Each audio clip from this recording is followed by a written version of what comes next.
The knock came again. Mara Whitlock sat frozen at her kitchen table, the revolver still warm in her palm. For a moment, just a breath, she wondered if she'd imagined it. 3 years alone did that to a person, made them hear things, see shadows that weren't there, but then it came again, louder, demanding. "Anyone home?" A man's voice. Rough, weathered, real. She stood slowly, legs shaking, not from relief, from anger. Whatever bastard was out there had the worst timing in the Montana Territory. She'd been ready, finally ready. And now some fool stranger had wandered onto her property looking for, what? Directions? A warm meal? A kind word? She had none of those things left to give. The cabin felt smaller as she crossed it. 18 feet by 20, walls chinked with mud and moss that let the wind through anyway. The fire in the hearth had burned down to coals hours ago. She hadn't bothered feeding it, hadn't seen the point. Her reflection caught in the window glass as she passed. A ghost of a woman. Hollow cheeks, eyes too large for her face, hair she hadn't properly washed in weeks, hanging limp past her shoulders. She looked like something dug up from frozen ground. Fitting, she supposed. "Ma'am, I don't mean trouble. Just need to wait out this storm." Storm. She'd stopped paying attention to the weather. What did it matter if the wind blew or the snow fell when you were planning to stop feeling it permanently? But now, listening, she heard it. The howl outside had grown teeth, the kind of wind that could kill a man in an hour if he wasn't careful. Her hand found the door latch. It stuck. Everything in this damn cabin stuck or broke or rotted. She yanked it hard. The wind hit her first, stealing her breath. Then she saw him. He stood on her porch, if the 3 warped boards out front could be called that. Tall and broad-shouldered, covered in snow. Ice clung to his beard, his eyebrows. His horse stood behind him, head down against the wind, flanks heaving. "Didn't know anyone lived out here," he said. His voice carried the flat, careful tone of a man who'd learned not to startle. "Saw your smoke." "There is no smoke." Her voice came out harder than she'd intended. Unused. He glanced past her shoulder. "Saw it earlier. Been riding toward it for 2 hours." 2 hours. Following a ghost trail from a fire she'd let die. She almost laughed. Almost. "I've got nothing for you," she said. "No food, no spare room. Keep riding." "Can't." He nodded toward the white wall of wind behind him. "Horse is done. I'm not far behind. Just need to sit out the blow. I'll sleep in your barn if you've got one." Don't have a barn. She'd had one once. It had collapsed the previous winter. She'd burned the usable wood just to keep from freezing.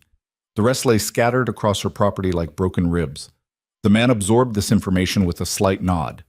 Patient. She hated how patient he seemed, how calm, like he had all the time in the world while she stood there with an empty belly and an interrupted suicide. "Outbuilding then. Shed, anything." "There's nothing." Each word came out clipped. "You picked the wrong homestead, mister." Apparently so. But he didn't move, just stood there, ice forming on his shoulders, studying her with eyes that were too sharp, too knowing. "You got a name?" "Don't see how that's your concern." "Fair enough." He shifted his weight. His horse stumbled slightly. The animal was in bad shape. She could see that even through the snow. Lathered despite the cold, trembling. "I'm Cole Mercer. Run cattle about 15 miles south of here. Was visiting a buyer up in Great Falls when the weather turned." She didn't care. Didn't want to know his name or his business or why he was fool enough to be out in this. She wanted him gone. Wanted to close the door and go back to the table and finish what she'd started. But her eyes kept catching on that horse. Thomas had loved horses. Had a way with them that bordered on magic. Could gentle the meanest bronc, coax a lame mare back to soundness. He'd have already brought this one inside, storm or no storm, property lines be damned.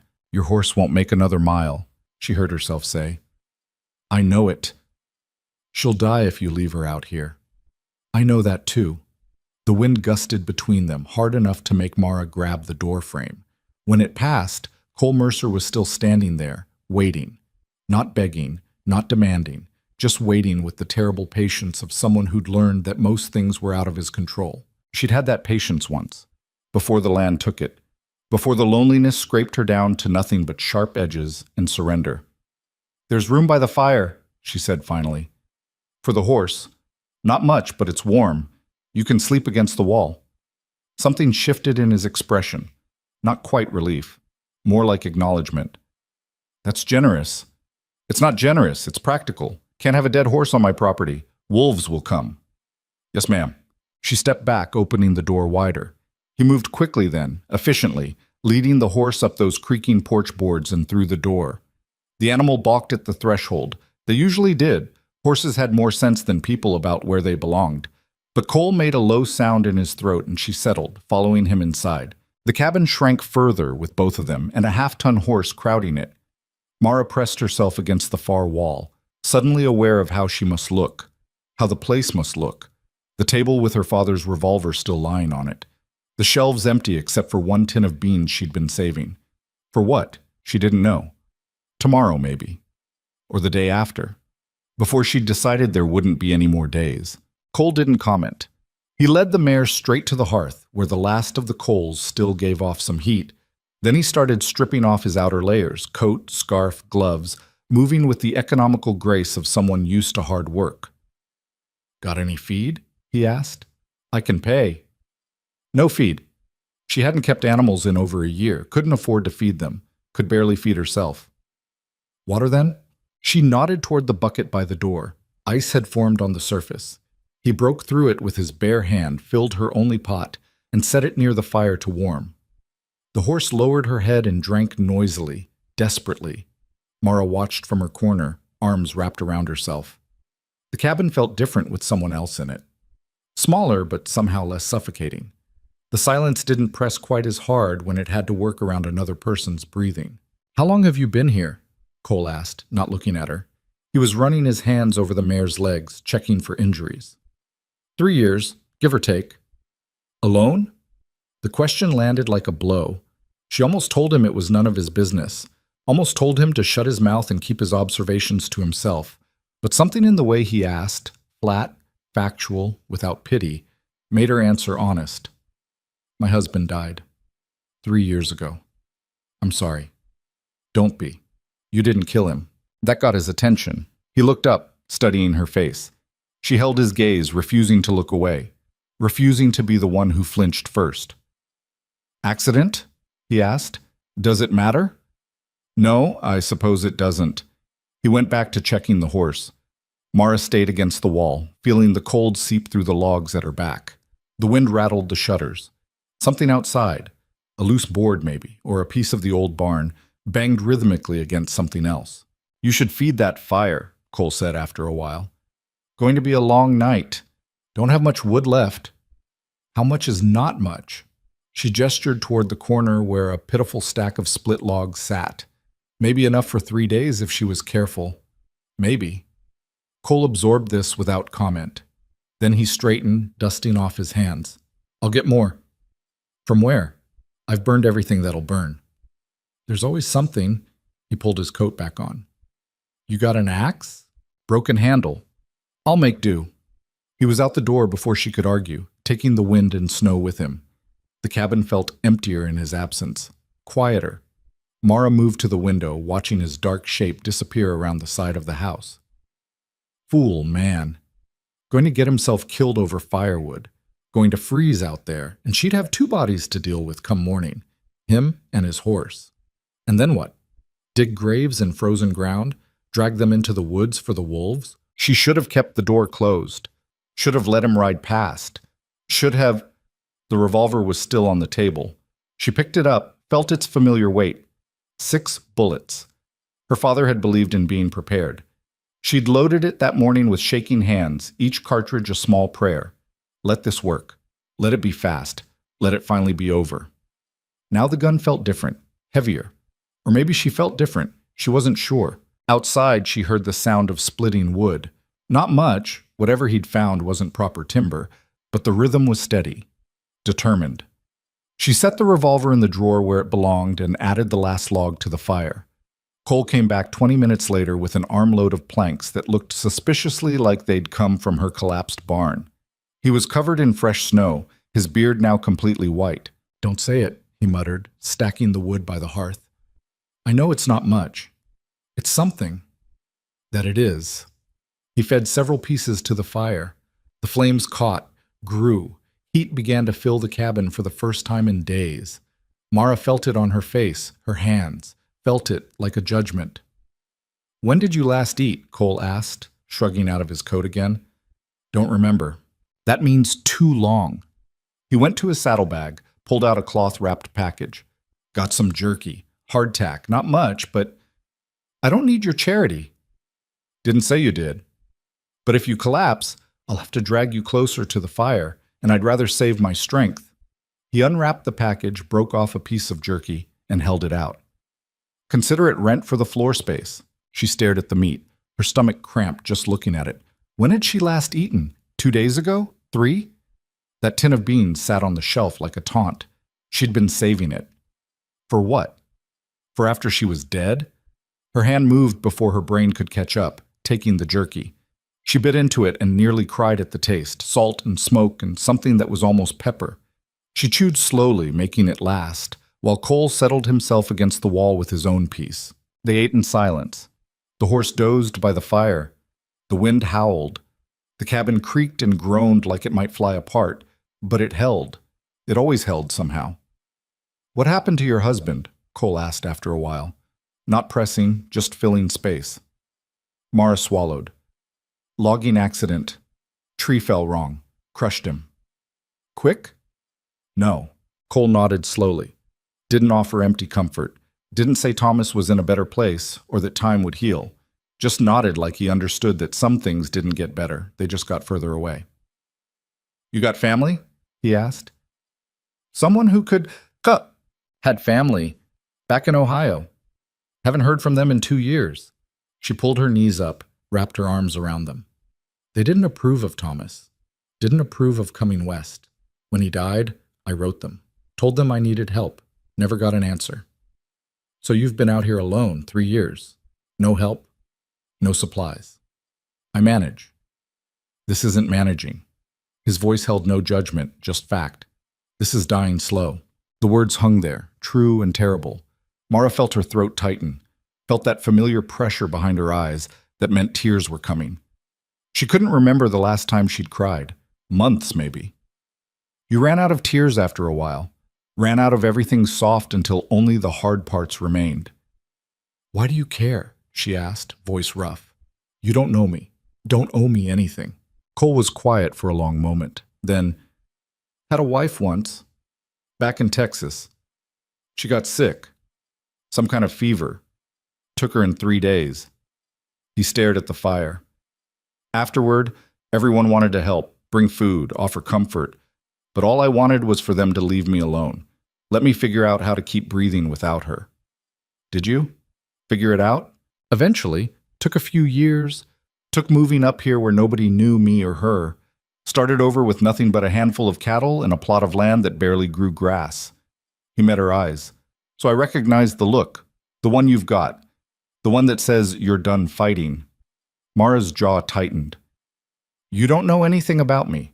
Don't I?" He gestured around the cabin. "No food, no fuel, no fight left.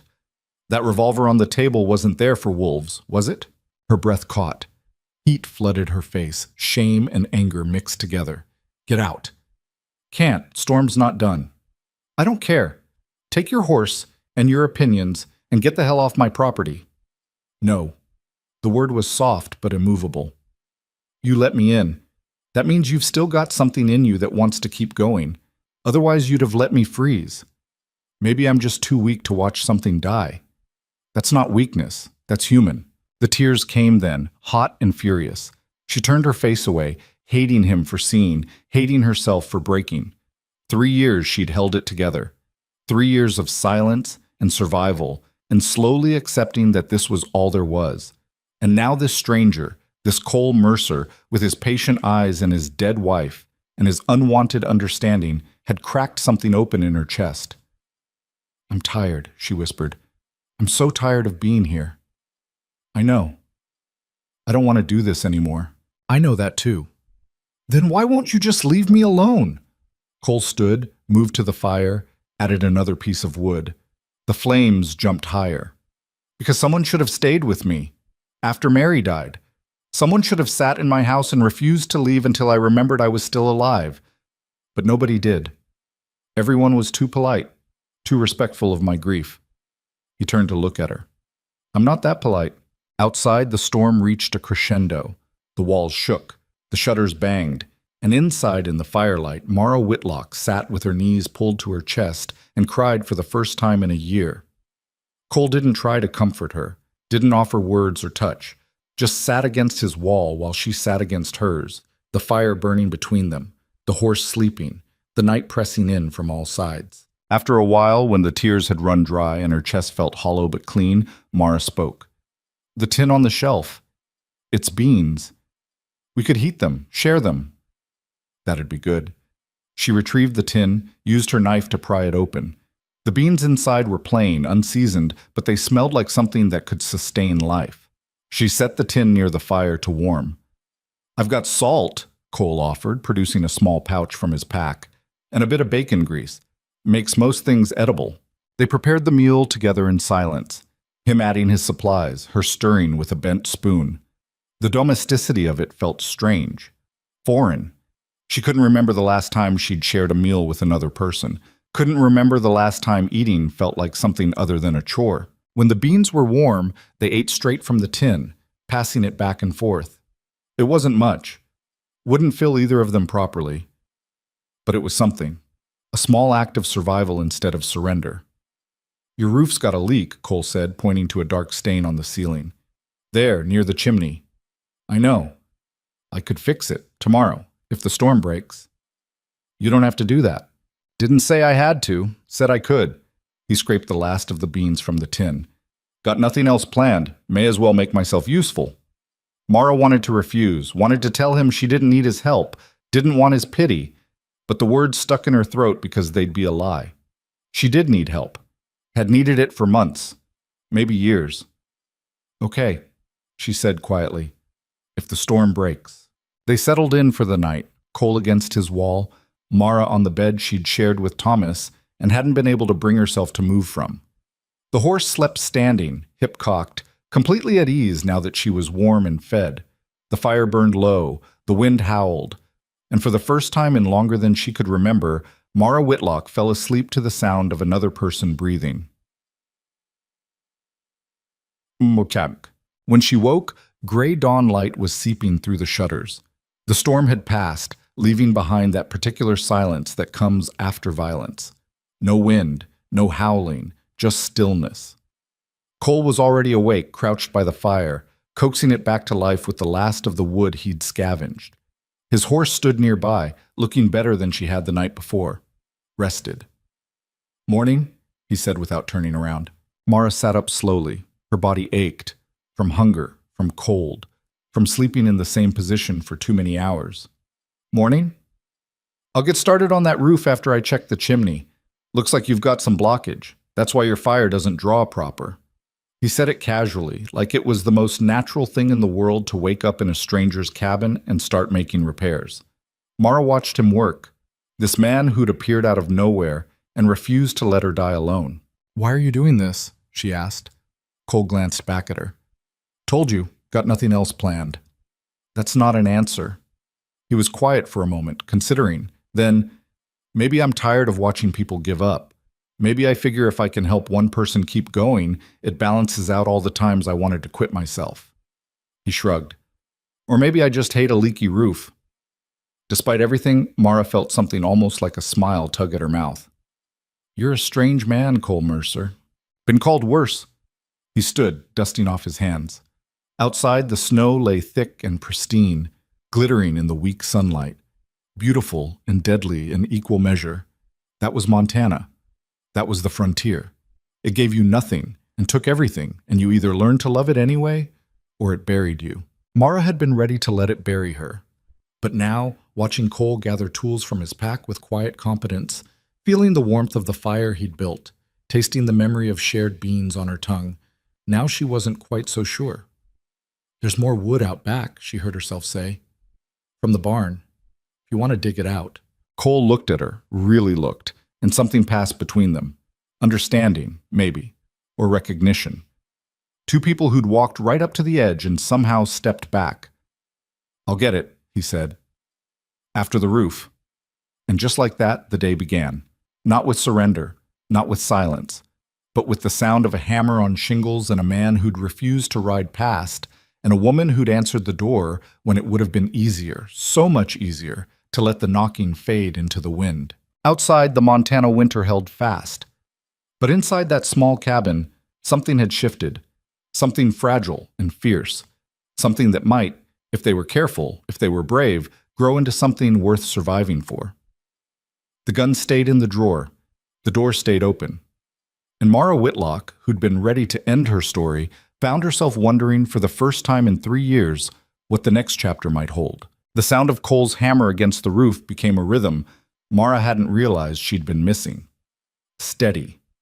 Purposeful. The kind of sound that said someone was fixing things instead of watching them fall apart.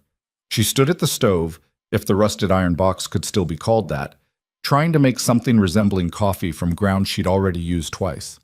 The result was brown water that tasted like dirt, but it was hot, and that counted for something. "You want some?" she called up through the ceiling. The hammering stopped. "Some what?" "Coffee, sort of." Sort of coffee sounds about right for this morning. She poured 2 cups, carried one outside.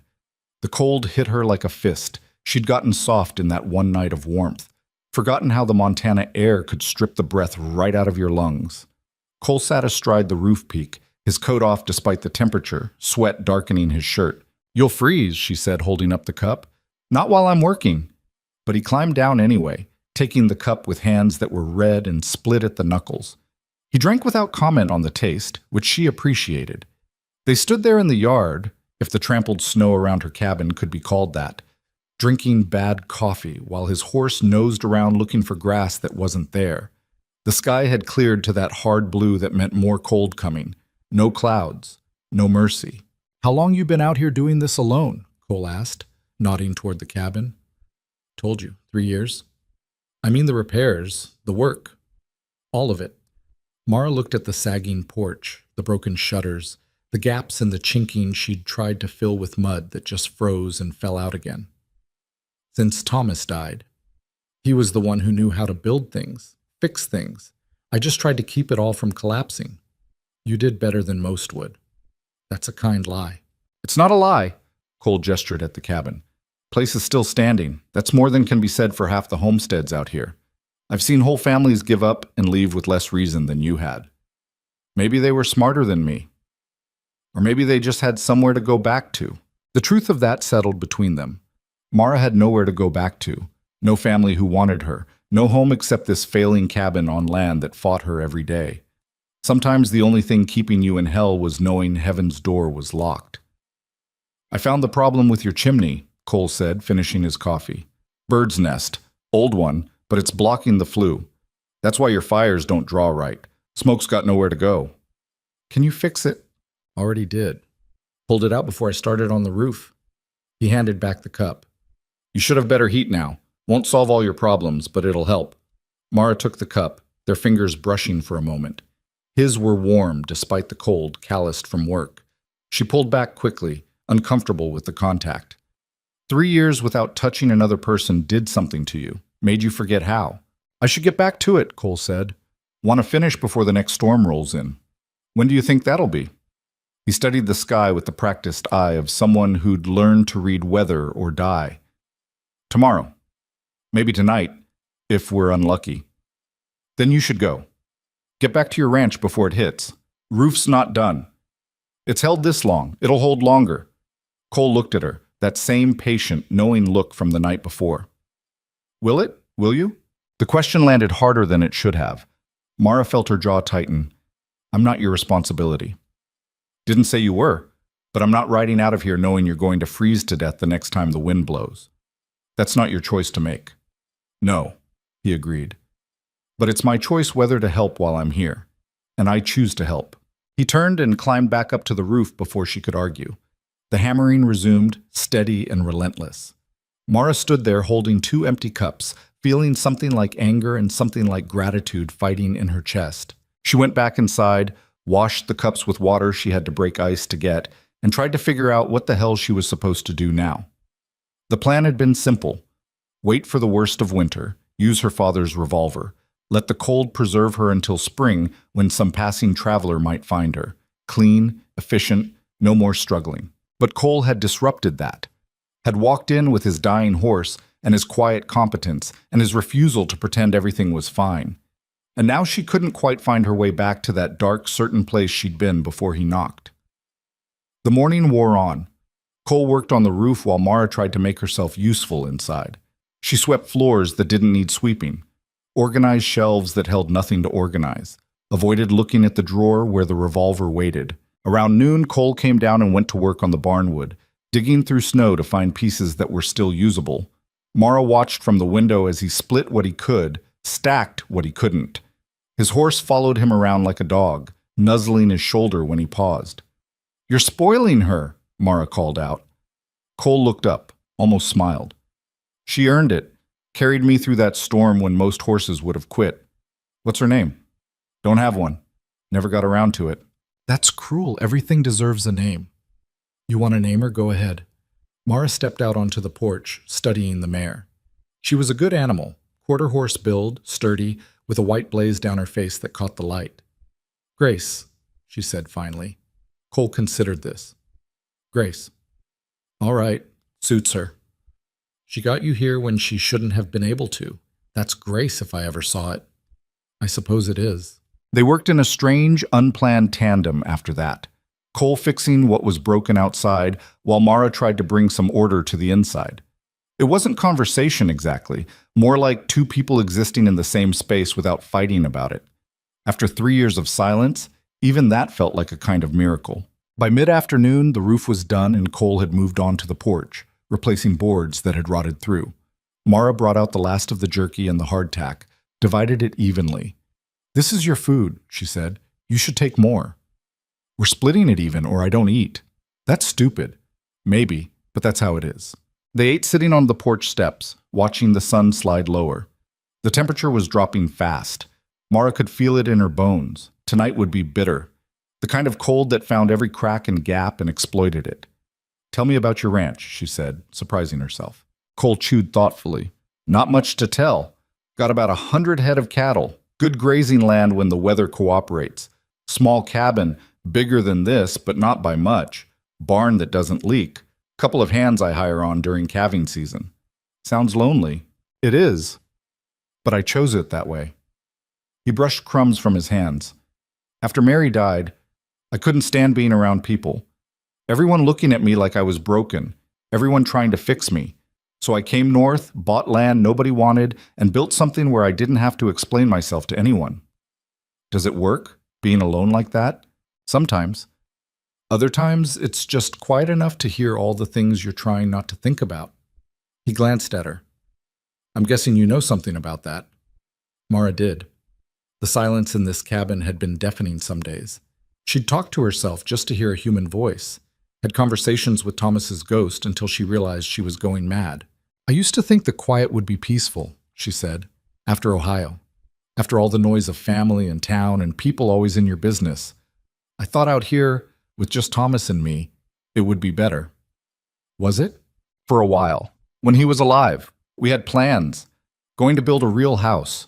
Run sheep. Maybe start a family once we had our feet under us." She looked at the horizon where the sun was turning the snow gold. Then the tree fell and the quiet stopped being peaceful, started being something else. Suffocating. Yes. They sat with that for a while. The wind picked up, carrying the promise of the storm Cole had predicted. Grace shifted in the yard, ears swiveling. "Storm's coming sooner than I thought," Cole said, standing. "I should check your chimney one more time, make sure it's clear." He went inside. Mara heard him moving around, the scrape of metal on brick. When he came back out, his expression was troubled. "What?" she asked. "Your stove. It's in bad shape, cracked firebox. That's dangerous. You've been breathing smoke all winter without knowing it." "I'm still alive." "Luck. Just luck." He crouched in front of her. "Mara, this place, it's not sustainable. You're running out of everything. Food, fuel, time. Another month and you won't have a choice about whether to stay." "I know that. Then what's your plan?" She almost laughed. Plan, like she'd had one beyond slow starvation and a bullet. Don't have one. Well, you need one. His voice held an edge now, frustration breaking through the patience. Because spring's a long way off, and you won't make it to see it like this. Maybe that's fine. It's not fine. Why do you care? The question came out sharper than she intended. You don't know me. Don't owe me. Why does it matter to you if I make it through winter or not? Cole stood, paced to the edge of the porch, looked out at the dying light. When he spoke again, his voice was quieter, harder. Because I've been where you are, standing in the dark wondering if it's worth the effort to see morning. And nobody, not one person, looked me in the eye and told me I had another choice. They all let me drown alone because it was polite, because they didn't want to interfere. He turned back to her. So yeah, maybe I don't know you, maybe I don't have any right, but I'll be damned if I ride away knowing I could have said something and didn't. The words hung between them, raw and true. Mara felt them like a hand around her throat. Not choking, just holding, keeping her here when every instinct said to run. What do you want me to do? She asked finally. I've got nothing. No money, no prospects, no skills anyone needs. Where exactly am I supposed to go? You could come south. The words were so quiet she almost missed them. What? Cole rubbed the back of his neck, looking uncomfortable for the first time since he'd shown up. My ranch. I could use help. The accounts are a mess. I'm good with cattle, but numbers make my head hurt. And the place could use a woman's touch. Been living like a bachelor too long. You're offering me a job. I'm offering you a way to not freeze to death. Out of pity. Out of practical need. His eyes met hers. I'm not good at this. At asking. But I'm asking. Come work for me. Room and board. Small wage once the cattle sell. No strings. No expectations beyond honest work. Mara's heart was hammering. The offer was absurd, impossible. She couldn't just leave. This was her land, her cabin, the place where Thomas was buried under the aspen grove on the north ridge. But it was also the place where she'd been dying by inches for 3 years. I can't, she said. Why not? Because, she gestured helplessly, because this is where he is, where we were going to build a life. If I leave, it's like saying it all meant nothing. It meant everything, Cole said gently. That's why you're still here, but meaning something doesn't make it survivable. Sometimes the bravest thing is knowing when to let go. I don't know how to let go. Nobody does. You just do it anyway. The first snow of the new storm began to fall. Light flakes at first, dancing in the wind. Grace moved closer to the cabin, seeking shelter. Think about it, Cole said. I'm not leaving until tomorrow anyway. Storm needs to pass. You've got time to decide. He went inside, leaving Mara on the porch. She sat there as the snow came down harder, covering the yard, the broken barn, the path that led to Thomas's grave, covering everything like it wanted to erase the past and start fresh. Inside, she could hear Cole feeding the fire, talking quietly to Grace. Normal sounds, living sounds, the kind she'd forgotten existed. She thought about the drawer with the revolver, thought about how close she'd come to using it, thought about how that felt like the only choice, until suddenly it wasn't. When the cold drove her inside, Cole had set out the last of the hardtack and some coffee he'd made from his own grounds. It smelled real, strong, nothing like the brown water she'd been drinking. Sit, he said. She sat. They ate in silence while the storm built outside. This one felt meaner than the last, more personal, like it knew they were trying to survive and wanted to punish them for it. How did you decide, Mara asked after a while. To leave Texas? To start over. Didn't decide so much as run out of options. The ranch down there had too many memories. Mary's garden, her chair, the bedroom where she died. I couldn't breathe for ghosts. He sipped his coffee. So I sold everything, bought a horse, rode north until the ghosts couldn't follow. Did it work? Some days. Other days I still hear her voice, still turn around expecting to see her. He smiled, but it didn't reach his eyes. But the ghosts are quieter up here, easier to live with. I don't want to forget him. You won't. That's not how it works. You just learn to carry the memory different, less like a wound, more like a scar. The wind slammed against the cabin. The walls shook but held. Cole's repairs were already making a difference. The fire drew better, the heat stayed in instead of bleeding out through cracks. Your offer, Mara said slowly. Is it real? Or are you just being kind? It's real. I need help. You need somewhere to go. That's not kindness. That's business. What if I'm terrible at keeping accounts? Then we'll figure something else out. I need someone who can cook better than I can, keep the place from falling apart, maybe help with the calves come spring. He looked at her directly. I need someone who knows how to work hard, and you've been working hard out here all alone. That counts for something. People will talk, single woman, single man. People always talk. Let them. Mara turned the coffee cup in her hands. It was warm, solid, real. If I say yes, and I'm not saying I am, but if I did, what about this place? Lock it up. Come back in spring if you want, or don't, your choice. Thomas is buried here. The dead don't need us to stay by their graves. They need us to keep living. Cole's voice was gentle but firm. He wouldn't want this for you, would he? No. Thomas wouldn't.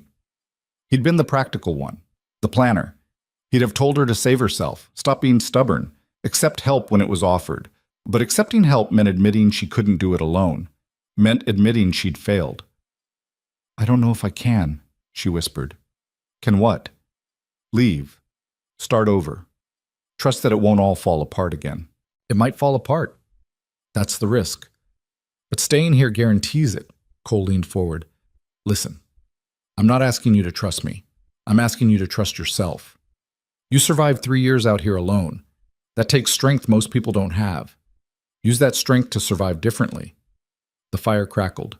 Grace shifted by the hearth. The storm hammered at the walls like it wanted in. Mara thought about tomorrow, and the day after, and all the tomorrows stretching out into a winter that would kill her if she stayed.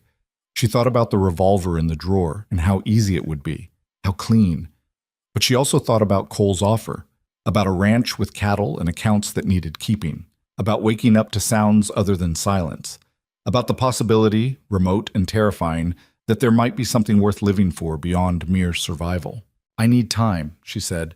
You've got until morning. That night, Mara lay in the dark listening to Cole's breathing across the room and the storm's fury outside. She didn't sleep much, just stared at the ceiling and waged war with herself. Every part of her that had loved Thomas said, stay. Honor what we built. Don't abandon the dream. But every part of her that wanted to survive said, go. Save yourself. Living isn't betrayal. Somewhere around midnight, the wind reached a pitch that sounded almost human, screaming. Mara listened to it and wondered if that was her future if she stayed, becoming part of the wind, another ghost haunting the Montana frontier. You awake? Cole's voice came soft through the darkness. Yes. You don't have to decide tonight. I meant what I said. Take your time. What if I take too long and you change your mind? I won't. How do you know? Because I've been where you are. I know what it takes to say yes to something new when the old thing is still bleeding. I can wait while you figure it out. Mara closed her eyes, felt tears leak out the corners. I'm scared. Of what? Everything. Leaving, staying, choosing wrong, choosing right. She swallowed hard. Mostly I'm scared of wanting something again. Because wanting things has only ever ended in losing them. That's fair. But Mara, you're already losing everything by staying here. You know that, right? You're already doing the thing you're afraid of, just slowly. He was right. She hated that he was right. In the morning, she said, I'll give you my answer in the morning. All right. They fell silent. The storm raged. Grace slept. And Mara lay there feeling the weight of a choice that would either save her life or prove she was already too broken to save. When dawn came gray and harsh, the storm had passed. Mara woke to Cole already moving around, packing his saddlebag, preparing Grace for travel.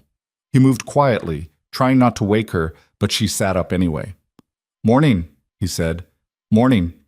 He finished with the saddlebag, straightened. I should head out. Got animals that need feeding back home. This was it. The moment. Mara felt her heart hammering against her ribs. Every instinct screamed at her to let him go. Stay here. Keep to the plan.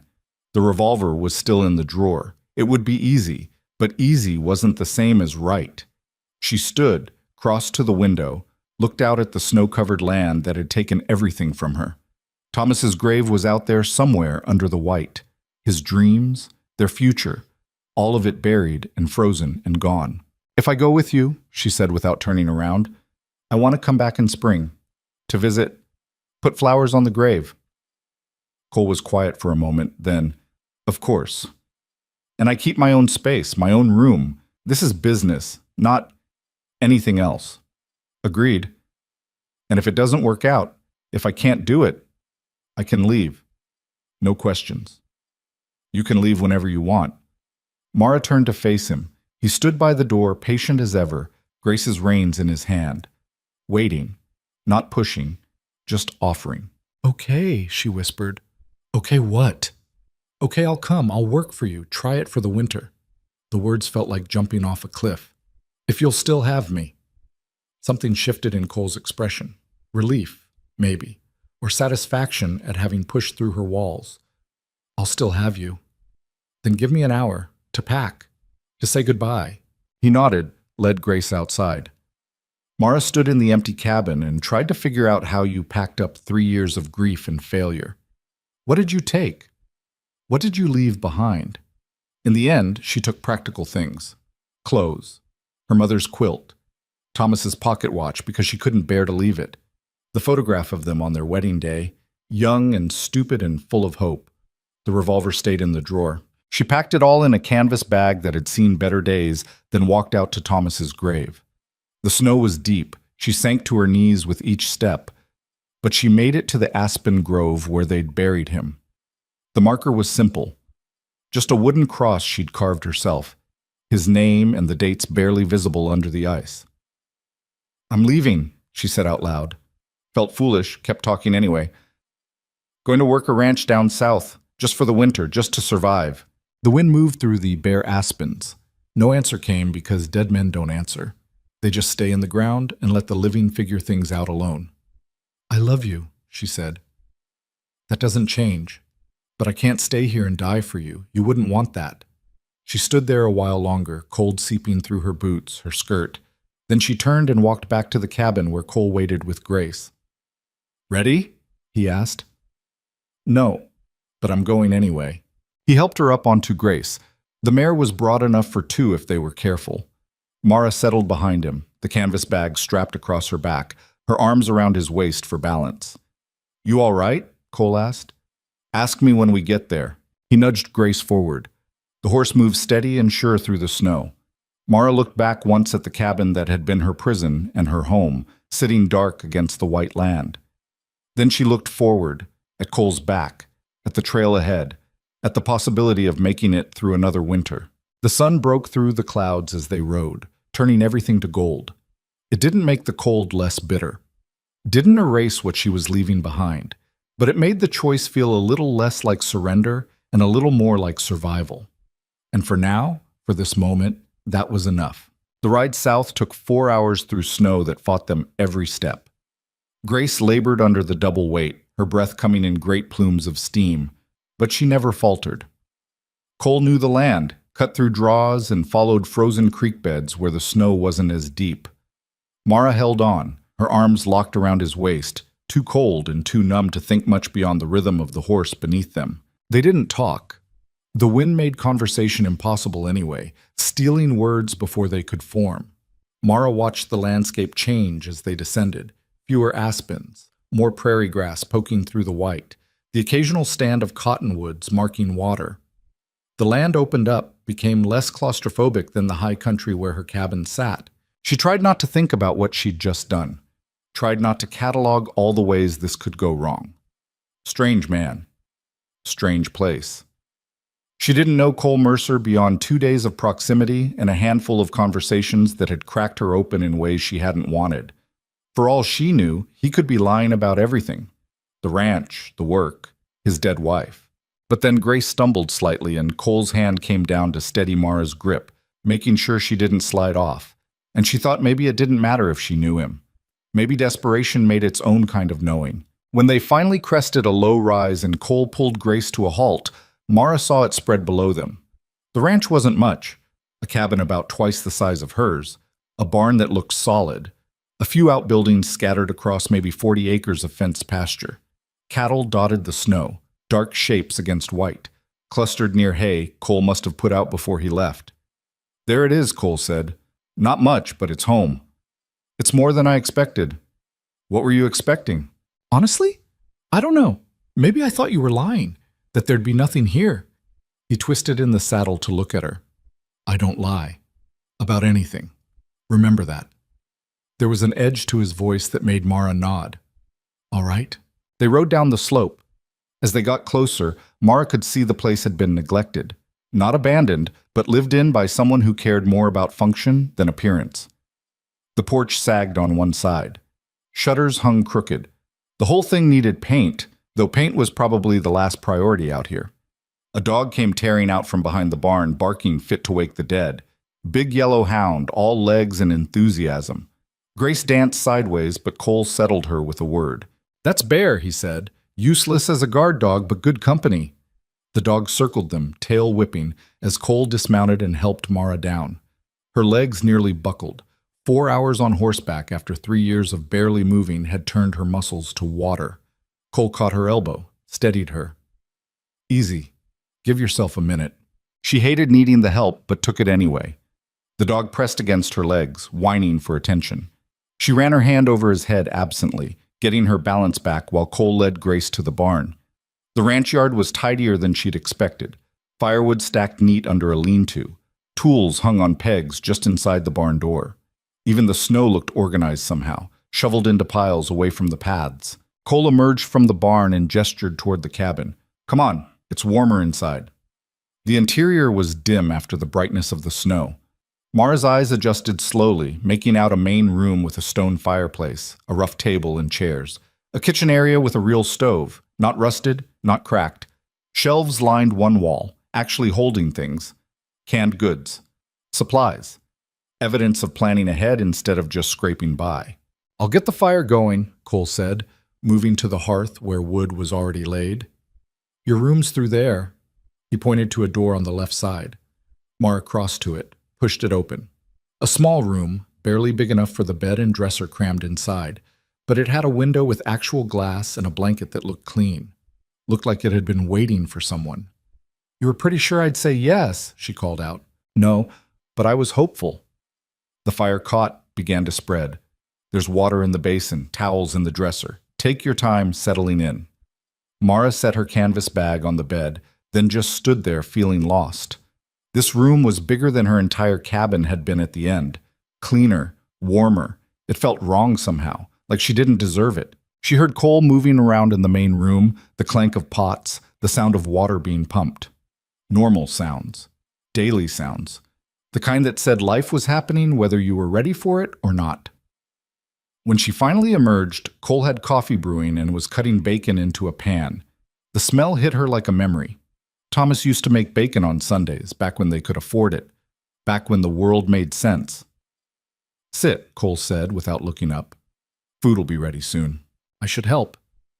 You've been traveling. Sit. She sat. Watched him work with the easy competence of someone who'd been cooking for himself a long time. He wasn't fancy about it, just bacon, beans heating in another pot, bread that was probably a few days old but still edible. Simple food that would fill the empty spaces. Bear lay down at Mara's feet, his warmth seeping through her boots. She reached down to scratch his ears and he groaned with pleasure, tail thumping the floor. He's already in love with you, Cole observed. Dogs are easy. They just want food and attention. People aren't much different. We just pretend to be complicated. The bacon finished. Cole divided it between 2 plates, added the beans and bread, set one in front of Mara. Real food. More than she'd seen in months. Her throat tightened. I can't pay you back for this, she said quietly. Not yet. Maybe not ever. Didn't ask you to. You're working for room and board, remember? This is the board part. He sat across from her with his own plate. Eat. We'll talk business after. They ate in silence. Mara forced herself to go slow, knowing her stomach would rebel if she ate too fast after months of near starvation. The bacon tasted like salvation. The beans were seasoned with something, salt and maybe molasses. Even the bread, dry as it was, felt like luxury. Cole ate methodically, the way men who worked hard learned to eat. Fuel, not pleasure. When he finished, he pushed back from the table and studied her. So here's how this works. I need help with the books, accounts, expenses, what's owed and owing. I'm terrible at it. Can you read and write? Yes. Had schooling through 8th grade back in Ohio. That's more than me. I can manage, but it gives me a headache. He stood, went to a shelf, pulled down a ledger that looked like it had been through a war. Pages stuck out at odd angles. Stains covered the cover. It's a mess. I know it. That's why I need help. Mara took the ledger, opened it. His handwriting was barely legible. Letters cramped and uneven, numbers that could be 4s or 9s. Entries were sporadic, some with dates, some without. No organization she could see. This is bad, she said honestly. I know. I mean really bad. I can't tell what half these entries are for. Can you fix it? She turned pages, trying to find some logic in the chaos. Maybe. If you can tell me what they mean, we'd have to start from the beginning. Figure out what's accurate and what's guesswork. How long would that take? Weeks. Maybe months. Cole nodded like he'd expected this. Then that's your job. Get the books in order so I know whether I'm making money or losing it. Everything else, cooking, cleaning, whatever, that's secondary. I can cook, I can clean, I can't make sense of numbers. It was more responsibility than Mara had expected. More trust. What if I mess it up worse? Then we figure it out together. But I don't think you will. He took the ledger back, set it on the table. You've been running a homestead alone for 3 years. You know about managing supplies, planning ahead. This is the same thing, just written down. A homestead I was failing at. You were failing because you didn't have resources. Here, you do. You've got a brain and time and me to answer questions. That's more than most bookkeepers start with. Mara wanted to argue, wanted to tell him he was putting too much faith in her. But part of her, the part that had been slowly dying in that cabin, sparked to life at the challenge. Something to do, something that mattered, something beyond just surviving until the next day. All right, she said, I'll try. That's all I'm asking. The afternoon was spent settling in. Cole showed her around the ranch, the barn where Grace and 3 other horses lived, the chicken coop that actually had chickens, the root cellar stocked with potatoes and turnips and carrots. Evidence of planning, of someone who thought ahead instead of just reacting to crisis. How long have you been here? Mara asked as they walked the fence line, Bear running ahead of them. 4 years. Came up right after Mary died. Bought the land cheap. Previous owner gave up after 1 winter. Spent the first year just trying not to freeze, built it up from there. You did all this alone? Mostly. Hired help for the barn raising and some of the fence work. But yeah, most of it was me and stubborn refusal to quit. Mara looked at the spread around them. It wasn't fancy, but it was functional, solid, the kind of place that could last if you took care of it. You should be proud. Pride's not much use out here, but I'm satisfied mostly. It does what I need it to do. They walked in silence for a while. The sun was dropping toward the horizon, turning everything gold and orange. Mara breathed in cold air that didn't taste like defeat and felt something unfamiliar stir in her chest. Not happiness, not yet, but maybe the memory of what happiness used to feel like. The men you hire, she said, for calving season. When do they come? Late February, usually. Why? Just wondering if I'd have to deal with them. Strangers. Cole glanced at her. They're rough, but decent. I don't hire anyone who can't be trusted around women. But if it bothers you, you can stay in the cabin when they're here. I won't force you to cook for them or play hostess. I didn't say it bothered me. You didn't have to. They circled back to the cabin as dusk fell. Cole went to check the cattle one more time while Mara stood in the yard, watching the sky turn purple and the stars begin to emerge. Montana sky. The same stars that had looked down on her cabin, on Thomas's grave, on 3 years of slow surrender. But here, standing in this ranch yard with a dog leaning against her legs and smoke rising from a chimney that drew properly, those stars felt different, less accusing, less like witnesses to failure. Cole came back leading one of the horses, a big bay gelding with a white sock on his left front leg. This is Duke. Thought you might want to learn to ride. You'll need your own horse if you're staying through winter. I don't know how to ride. I'll teach you. Not tonight, but soon. Can't have you stranded if something happens to me. The practicality of it struck her. Out here, being helpless wasn't romantic or feminine. It was dangerous. Deadly. If Cole got injured, got sick, she'd need to be able to function alone. All right, she said. When? Tomorrow, if the weather holds. Start easy, just getting comfortable in the saddle. That night, after a supper of stew Cole had made from venison and root vegetables, Mara sat at the table with the ledger while Cole cleaned up. She'd found some paper and had started making lists, what she could decipher, what needed clarification, what was completely illegible. You sold 16 head in October, she said, squinting at an entry. For how much? $40 a head. Should be $640 total. She wrote it down. And this entry here? Supplies. Williams. Who's Williams? General store in town. That'd be flour, sugar, coffee, whatever I bought that trip. Do you have a receipt? Cole laughed. If I had receipts, I wouldn't need you. Then we're guessing. We're guessing on about half of it. I know what I spent roughly, just not exactly. Mara rubbed her temples. This was going to be harder than she'd thought, but also more engaging. There was a puzzle here, pieces that needed fitting together. She'd always been good at puzzles. They worked like that for an hour, her asking questions, him answering what he could, both of them trying to reconstruct months of transactions from memory and chicken scratch. It wasn't efficient, wasn't elegant, but it was progress. Finally, Cole stood, stretched. Enough for tonight. Your eyes are crossing. They were. Mara closed the ledger, flexed her fingers. This is going to take a while. I know, but you made more sense of it in one night than I have in 4 years. That's something. He showed her how to bank the fire for the night, where the extra blankets were kept, how to work the latch on her door. Small things. Practical things. The kind of information that meant he expected her to stay. In her room, Mara unpacked her canvas bag, set Thomas's pocket watch on the dresser where she could see it, hung her mother's quilt over the bed, put the wedding photograph face down in the drawer because she wasn't ready to look at it yet. The bed was softer than anything she'd slept on in years. Real mattress, not just rope and canvas. Clean sheets that smelled like lye soap. She lay down fully clothed at first, too aware of being in a strange place, too keyed up to relax. But exhaustion won. The last thing she heard before sleep took her was Cole moving around in the main room, the sound of a man settling in for the night. Normal sounds, safe sounds.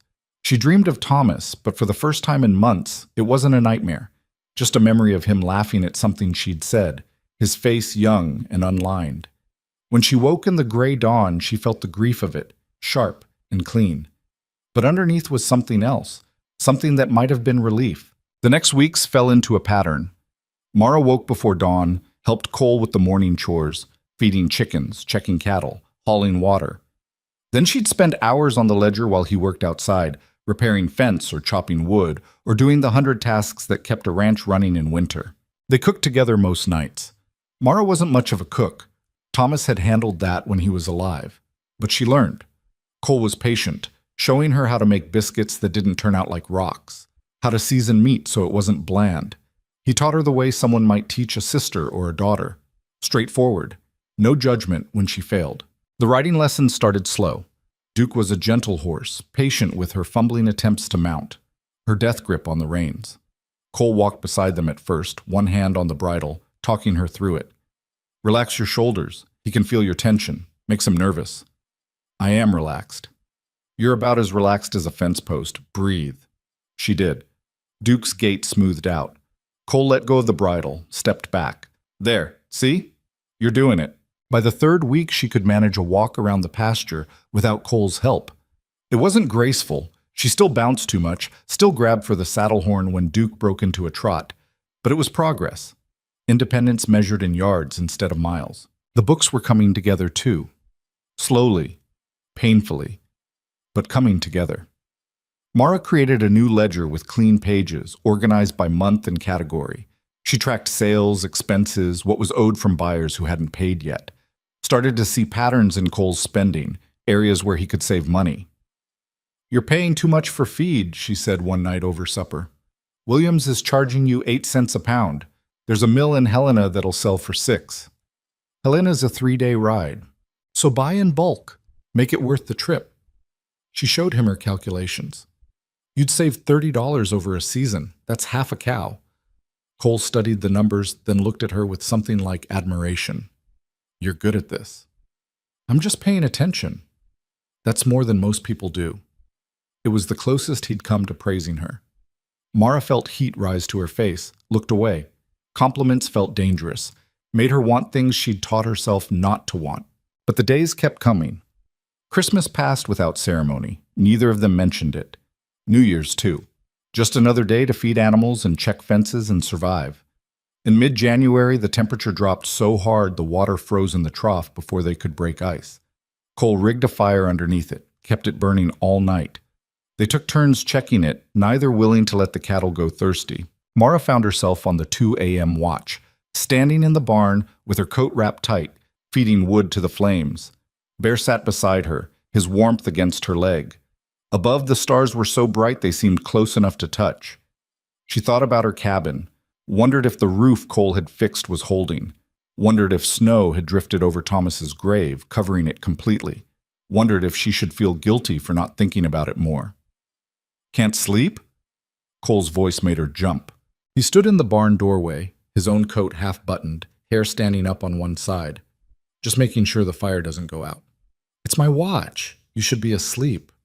Couldn't. Kept thinking I'd hear it die and we'd lose the water. Cole came to stand beside her, checked the fire. It's fine. You did good. They stood there in comfortable silence. After a month of living in close quarters, they'd learned each other's rhythms. When to talk. When to leave space. It wasn't intimacy exactly. More like the understanding between people who worked the same land. You ever regret it? Mara asked quietly. Leaving Texas. Starting over. Sometimes. Usually when it's this cold and I'm wondering why I didn't go to California. He smiled slightly. But no, not really. This place is mine. I built it. That means something. Does it get easier? The missing. You mean Mary? Her and everything. The life you thought you'd have. Cole was quiet for a long moment. It doesn't get easier. You just get stronger at carrying it, like building muscle. First time you lift something heavy, it about kills you. Do it every day for a year. It gets manageable. I'm not sure I'm getting stronger. You are. You just can't see it yet. He gestured around the barn. A month ago, you were ready to die in that cabin. Now you're standing night watch so my cattle don't go thirsty. That's strength. Or stubbornness. Same thing out here. They stayed until the fire was steady, then walked back to the cabin together. The cold was so intense it hurt to breathe, turned Mara's lungs to ice. But inside, the fire Cole had banked was still warm. The cabin held heat the way her old place never had. Get some sleep, he said. Morning comes early. It did. It always did. But Mara found she didn't mind as much anymore. The work gave shape to her days, purpose beyond just not dying. In late January, 2 men rode up to the ranch. Mara saw them from the window and felt her stomach clench. Cole went out to meet them while she stayed inside, heart pounding for no reason she could name. Through the window, she watched them talk. One of the men gestured toward the cabin. Cole shook his head. The man persisted. Cole's posture changed, went hard. When he came back inside, his jaw was tight. Who were they? Mara asked. Nobody important. Cole. He sighed. Jim Webster from the ranch east of here, and his foreman. They heard I had a woman working for me. Wanted to know if you were available. Available for what? Work, they said. But the way Webster was talking, Cole's fists clenched. I set him straight. Mara felt cold that had nothing to do with the weather. What did you tell him? That you work for me. That you're under my protection. That if he or anyone else bothers you, they'll answer to me. He looked at her directly. I meant it. You're safe here. She believed him. That was the strange part. After a month of watching him keep his promises, do what he said he'd do, she believed him completely. Thank you. Don't thank me. Just doing what's right. But it wasn't just right. It was more than that.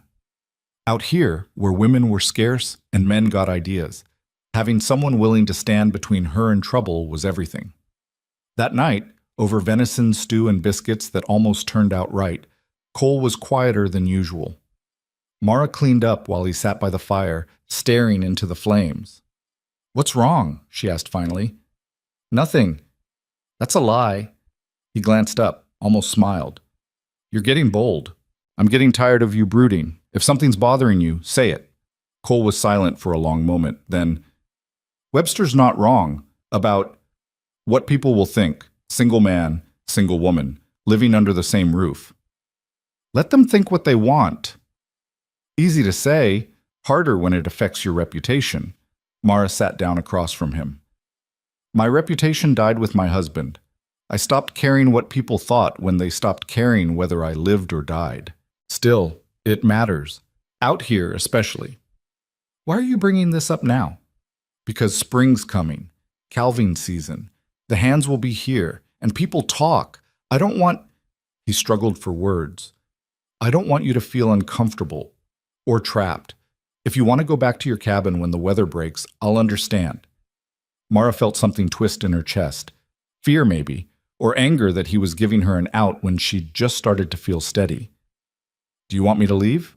No, but it's not about what I want. Then what's it about?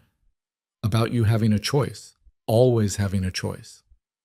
She stood, paced to the window, looked out at the dark ranch yard.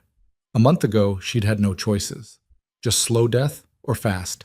Now she had this, work that mattered, a place to sleep, food in her belly. She had Duke to ride and Bear to scratch behind the ears and books to balance. She had Cole, who fixed roofs and taught her to cook and stood up to men who looked at her wrong. I don't want to leave, she said without turning around. Not yet. Maybe not ever. If that's all right. It's all right.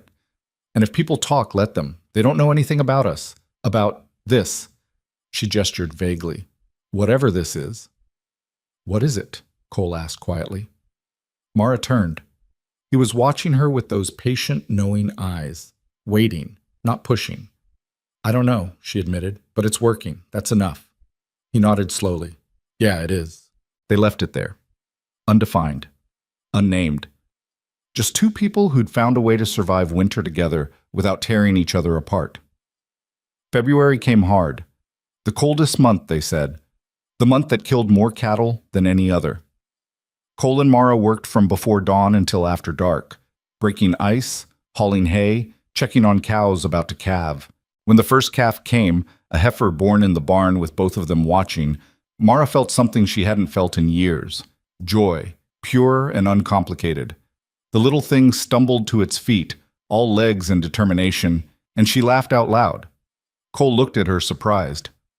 First time I've heard you laugh. First time I've had reason to.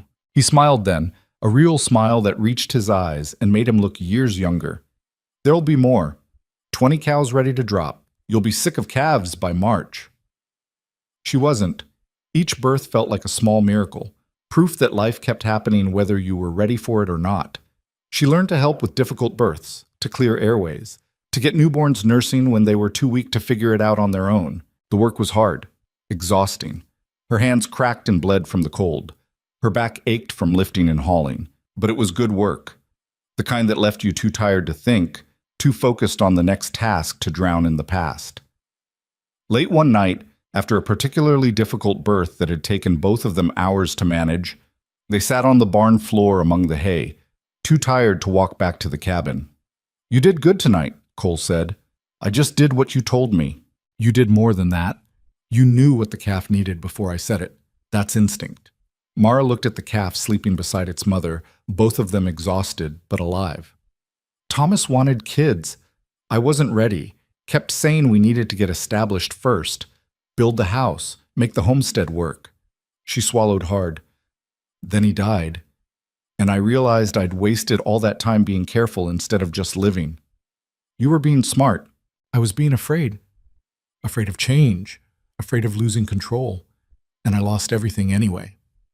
Cole shifted, leaned back against a post. You didn't lose everything. You're still here. Barely. Barely counts. He looked at her in the dim lantern light. Mara, you're one of the strongest people I've ever met. You just can't see it because you're measuring yourself against some idea of what you should have been instead of who you are. And who am I?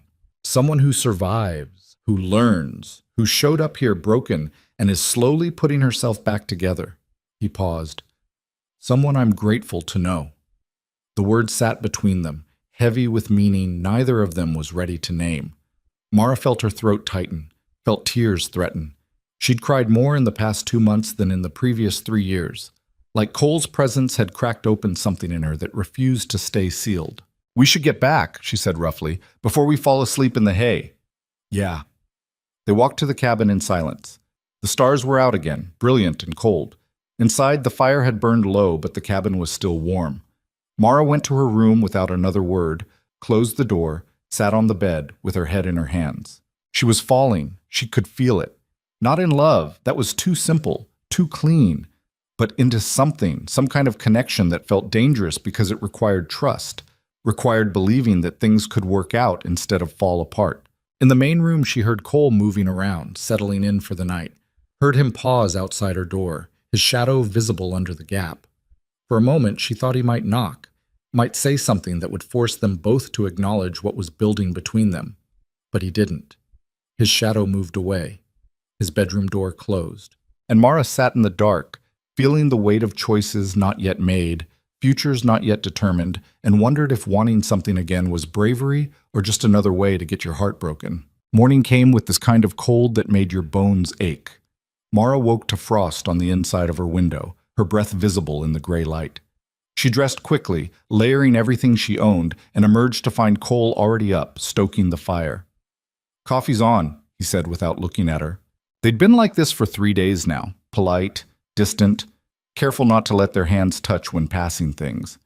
Ever since that night in the barn when he'd called her strong and she'd felt the ground shift beneath her feet, Mara poured coffee, wrapped her hands around the cup for warmth. "I'll check the chickens after breakfast." "Already did. Got 4 eggs. Then I'll start on the accounts. There's entries from November I still can't decipher." "Fine." The single word hung flat between them. Mara risked a glance at Cole's face. He looked tired, lines deeper around his eyes than they'd been a week ago.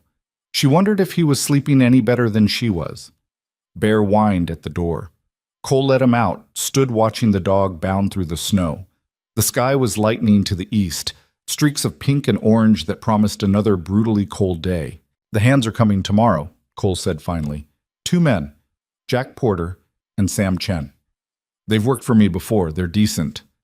All right. They'll bunk in the barn, stay out of your way mostly, but I wanted you to know." "I appreciate that." More silence, more careful distance. Mara hated it. A month ago, they'd talked easily, worked side by side without this awkward tension.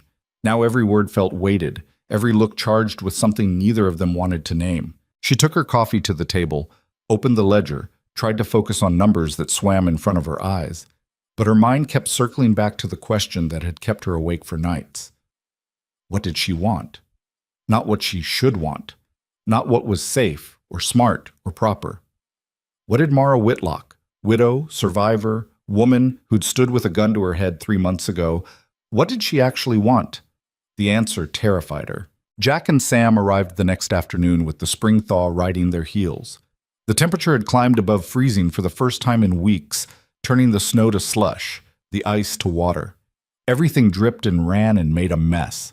Mara watched from the window as Cole greeted them. Jack was older, maybe 50, with a gray beard and bow legs that spoke of a lifetime on horseback. Sam was younger, Chinese, compact and wiry. They shook hands with Cole, unloaded their gear, led their horses to the barn. She'd made extra biscuits that morning, fried up bacon until the cabin smelled like something other than books and coffee. When the men came in for supper, she served them without meeting their eyes, kept her head down, played the role of hired help. "Ma'am," Jack said, nodding to her. "Food looks real good." "Thank you." Sam just ate, efficient and quiet. Mara appreciated that. The less attention, the better. Cole talked about the work ahead, which cows were close to calving, which fences needed repair now that they could dig post holes again, the plan for branding come April. Ranch talk, man talk. Mara cleaned up while they discussed it, invisible in the way women often were when men had business. She was scraping plates when Sam spoke up. "The books look better." Everyone turned to look at him. He gestured to the ledger on the side table, the neat stack of organized papers beside it. "Last year was chaos," Sam continued. "This is actual accounting." "Mara's doing," Cole said. "She's got a head for numbers." Clearly. Sam looked at her with something like respect. "You hiring out? My uncle runs a supply company in Helena. Could use someone good with books. Mara froze. Cole's expression went carefully blank. She works for me, he said evenly. Just asking, good bookkeepers are hard to find. She's not available. The edge in Cole's voice killed the conversation. They finished eating in silence.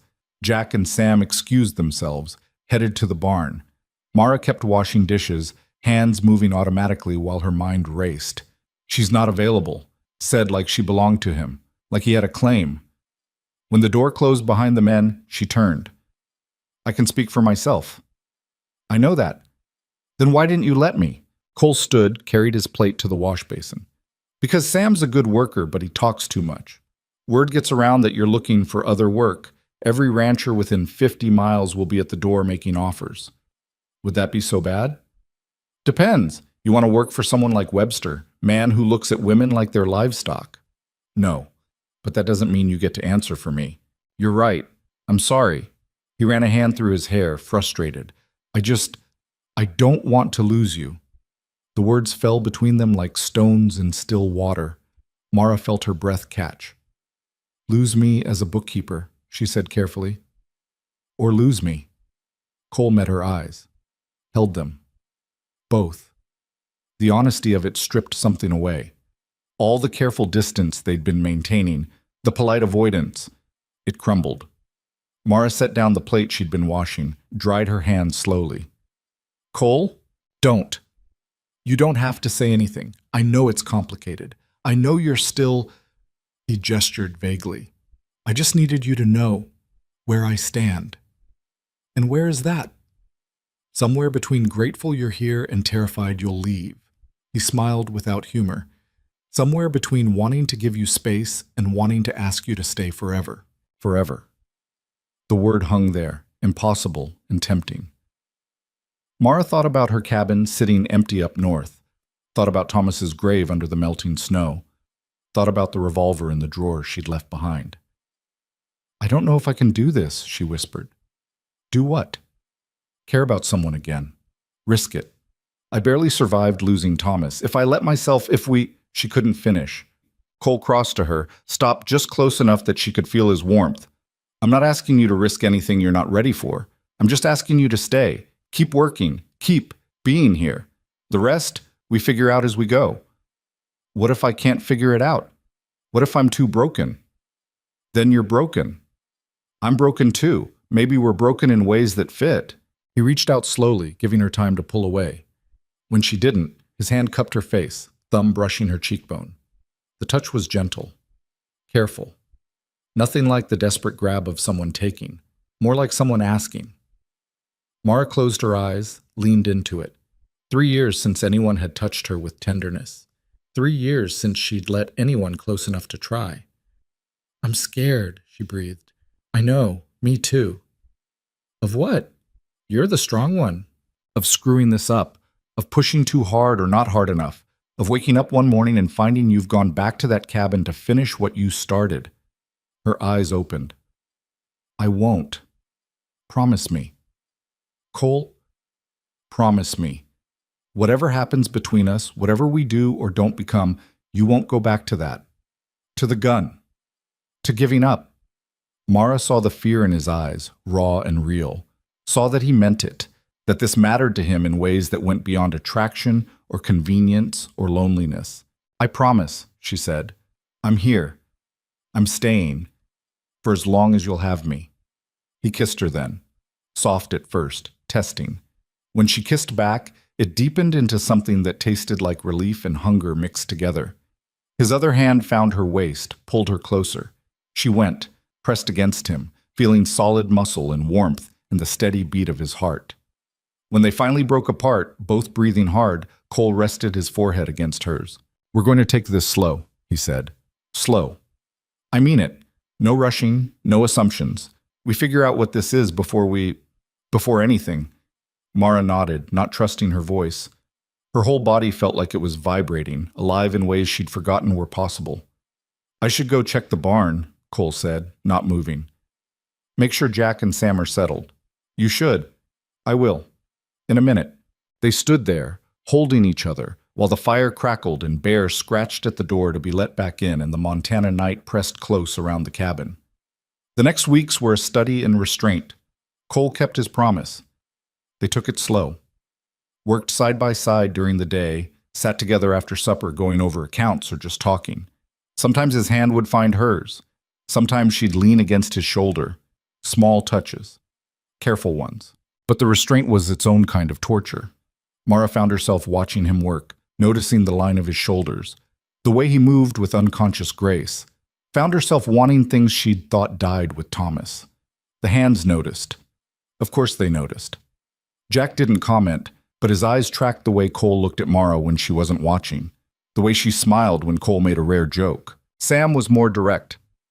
One afternoon when Cole was out checking fence and Mara was in the barn helping with a difficult birth, Sam spoke up. "He's a good man." Mara looked up from the laboring cow. "What?" "Cole. He's decent, honest. Doesn't cheat on pay or work his people too hard. You could do worse." We're not. Sure you're not." Sam grinned. "That's why he looks at you like you hung the moon, and why you've been humming while you work for the first time since I got here." Heat flooded Mara's face. "That's not appropriate conversation." "Maybe not, but it's true." Sam's expression sobered. "Look, I don't know your story. Don't need to. But whatever you're running from or trying to forget, sometimes the best thing is to stop running. Stand still. See what shows up." The cow bellowed, ending the conversation. But Sam's words stuck with Mara through the rest of the day, through supper, through the evening when Cole sat beside her teaching her to play checkers. "You're letting me win," she accused. "I'm not." "You are. You just missed an obvious jump." Cole studied the board, swore softly. "You're right. When did you get so good at this?" "I'm not good. You're distracted." "I am." He looked at her instead of the board. "You're distracting." Mara felt that pull again, that magnetic draw. They were alone. Jack and Sam had gone to the barn an hour ago. The cabin was warm. The fire cast dancing shadows. It would be so easy to close the distance between them, to give in to what they both wanted. But Cole had said slow. And she'd agreed. Because rushing felt like tempting fate, like daring the universe to take this away too. "We should finish the game," she said softly. "Yeah, we should." Neither of them moved. Then Cole stood abruptly, crossed to the window, stared out at the dark. "I'm trying to be patient, to do this right. I know. But it's hard, having you here, so close and not—" He broke off. "I keep thinking about what you said, about not knowing if you can do this, and I wonder if I'm being selfish, asking you to try." Mara went to him, stood beside him at the window. Their reflections looked back from the glass, two people standing separate, almost touching. "What if we're both being selfish?" she said. "What if we both want this and we're both scared and that's okay?" "Is it okay?" "I don't know. But I'm tired of being afraid, tired of letting fear make all my choices." She took his hand, laced her fingers through his. His grip tightened. "March is almost over," Cole said. "Spring's here. Which means you could go back to your cabin, see how it weathered winter." "Do you want me to go?" "No. But I told you, you always have a choice. I meant that." Mara thought about the cabin, about Thomas's grave that would need tending, about the life she'd left behind that was probably better left behind. "I'll go," she said, "but not to stay, just to close that chapter, properly." Cole nodded. "When?" "Soon. Before calving gets too intense, before I lose my nerve." "I'll take you." "You don't have to." "I want to. Besides, Duke needs the exercise, and you're still not confident enough to ride that far alone." It was settled. They'd leave in 3 days, assuming the weather held. Mara felt relief and dread mixed together. She needed to see the place, needed to face what she'd left. But she wasn't sure she was ready. The night before they were set to leave, a late storm blew in. Not as vicious as the ones in deep winter, but wet and heavy. Cole and the hands worked until dark getting the pregnant cows under shelter, moving hay, battening down anything that might blow away. Mara had supper waiting when they finally stumbled in, exhausted and soaked. She'd made stew, thick with vegetables and venison, and cornbread that had actually turned out right for once. Smells like heaven, Jack groaned, shucking off his wet coat. They ate like starving men. Mara refilled bowls, kept coffee coming, felt something almost like pride at being able to provide this. Simple comfort after hard work. When Jack and Sam headed to the barn, Cole lingered. He was still dripping, hair plastered to his head, but he helped her clean up anyway. "You didn't have to stay," Mara said. "You're exhausted." "So are you." "I just cooked. You were out in that mess for hours. Cooking for 4 men is its own kind of labor." He dried a pot, set it aside. "Thank you. For this. For everything." "I should be thanking you. You saved my life." "No. You saved your own life by opening that door. I just gave you somewhere to land." Mara set down the plate she'd been washing. "Colt, I need to tell you something. Before we go to the cabin.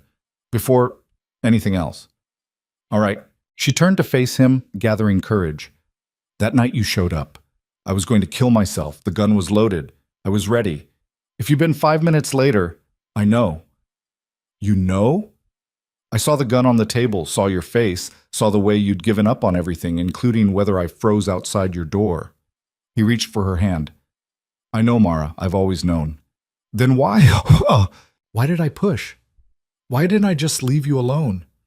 His thumb traced circles on her palm. "Because I recognized it. That look. That decision. I saw it in my own mirror for months after Mary died, and I knew if someone had pushed me, had refused to let me disappear, maybe I'd have come back to myself faster. Maybe I wouldn't have wasted so much time wishing I was dead." Tears burned behind Mara's eyes. "I don't know if I deserve this. Any of this." "Deserve's got nothing to do with it. We're here. We're alive. We get to choose what comes next."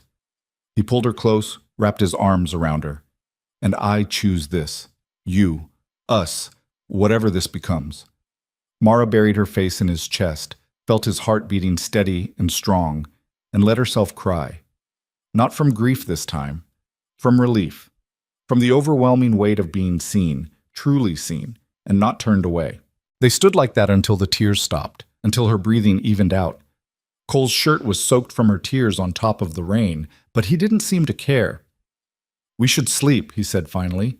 "Long ride tomorrow if the storm passes." But he didn't let go. Neither did she. They stayed locked together, swaying slightly, while the storm hammered at the windows and the fire burned low, and something fragile and fierce took root between them. The next morning dawned clear and cold. The storm had passed, leaving everything fresh and clean. Cole saddled Duke and Grace while Mara packed supplies, food for 2 days, blankets, her revolver, which she'd asked Cole to fetch from the cabin weeks ago. Jack and Sam would hold down the ranch. They'd done it before. Cole trusted them. Still, he spent an hour going over everything that might need attention, making sure they knew where to find tools, how to handle problems. "We'll be fine," Jack said finally. "Go. Take care of your business." They rode out mid-morning, Mara on Duke now, managing him with a confidence that surprised her. The land had transformed from winter white to spring brown, mud and dead grass and patches of snow in shaded areas. Signs of life everywhere. Early flowers pushing through, birds returning, the world waking up. The ride north took most of the day. They stopped once to rest the horses and eat jerky and hardtack. Mara found herself nervous as they got closer, stomach tight with dread. "What if I can't do it?" she asked. "What if I see the place and fall apart?" "Then you fall apart and I put you back together. That's how this works." You make it sound simple. It is simple. Not easy, but simple. When they finally crested the rise and her cabin came into view, Mara's breath caught. It looked smaller than she remembered, more desolate. The repairs Cole had made were holding, the roof intact, the chimney straight. But the place radiated abandonment, loneliness, death. They dismounted. Cole tied the horses while Mara approached slowly, each step harder than the last. The door stuck. It always stuck, but yielded when she pulled hard. Inside was exactly as she'd left it. The table where she'd set the gun, the bed she'd shared with Thomas, the emptiness that had almost consumed her. She walked through slowly, touching things. The stove Thomas had been so proud of buying, the shelf where she'd kept her mother's dishes until she'd sold them for food money, The window where she'd stood so many mornings wondering if she had the strength to face another day. Cole stayed by the door, giving her space, letting her process. I hated this place, Mara said quietly. Every inch of it. It took everything from me. That's not what took things. That was circumstance, bad luck. This is just walls and wood. I know, but it's easier to hate the place than to hate fate or chance or whatever decides who lives and who dies. She went to the bedroom, pulled the wedding photograph from where she'd left it, looked at herself young and hopeful, Thomas grinning beside her. They'd been so sure, so certain they'd beat the odds. I loved him, she said. Part of me always will. I know, but he's gone, and I'm still here.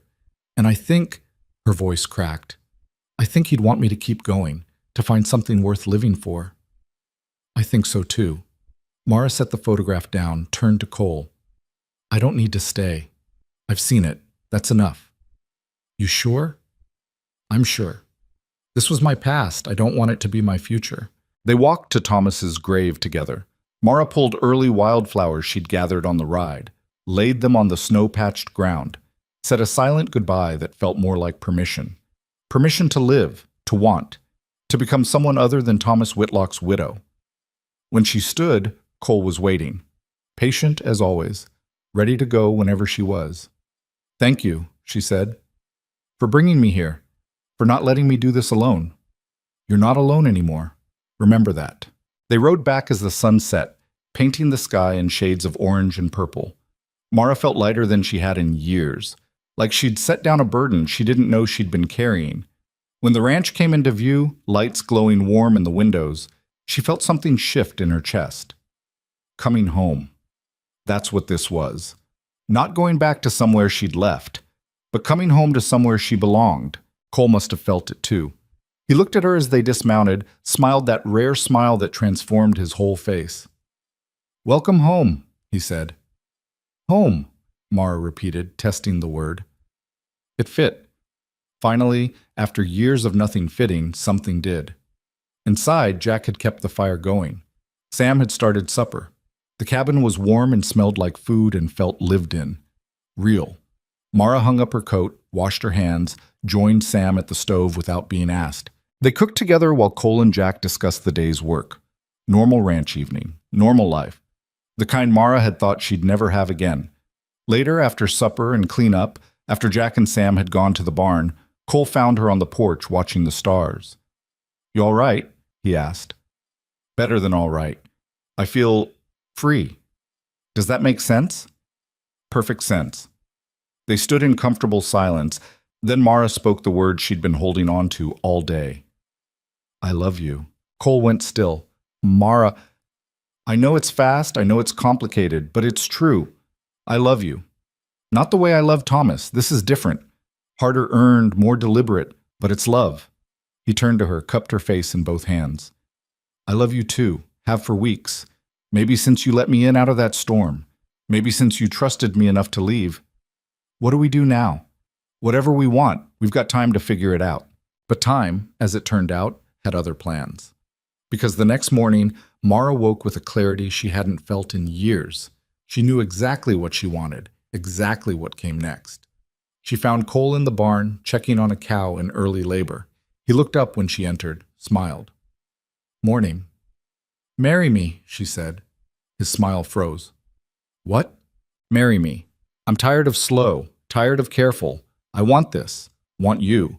Want a life we build together instead of lives we're just surviving separately under the same roof. Cole stood slowly, crossed to her. You're sure? I'm sure. Are you? I've been sure since you laughed at that first calf, maybe before. He took her hands. But Mara, people will talk. Will say it's too fast, too soon after Thomas. Let them talk. I'm done living my life for other people's opinions. Then yes. Yes, I'll marry you. She kissed him there in the barn, with the sun streaming through the gaps in the boards and the cow watching and her whole future spread out ahead of her like Montana land. Hard, unforgiving, but beautiful if you knew how to see it.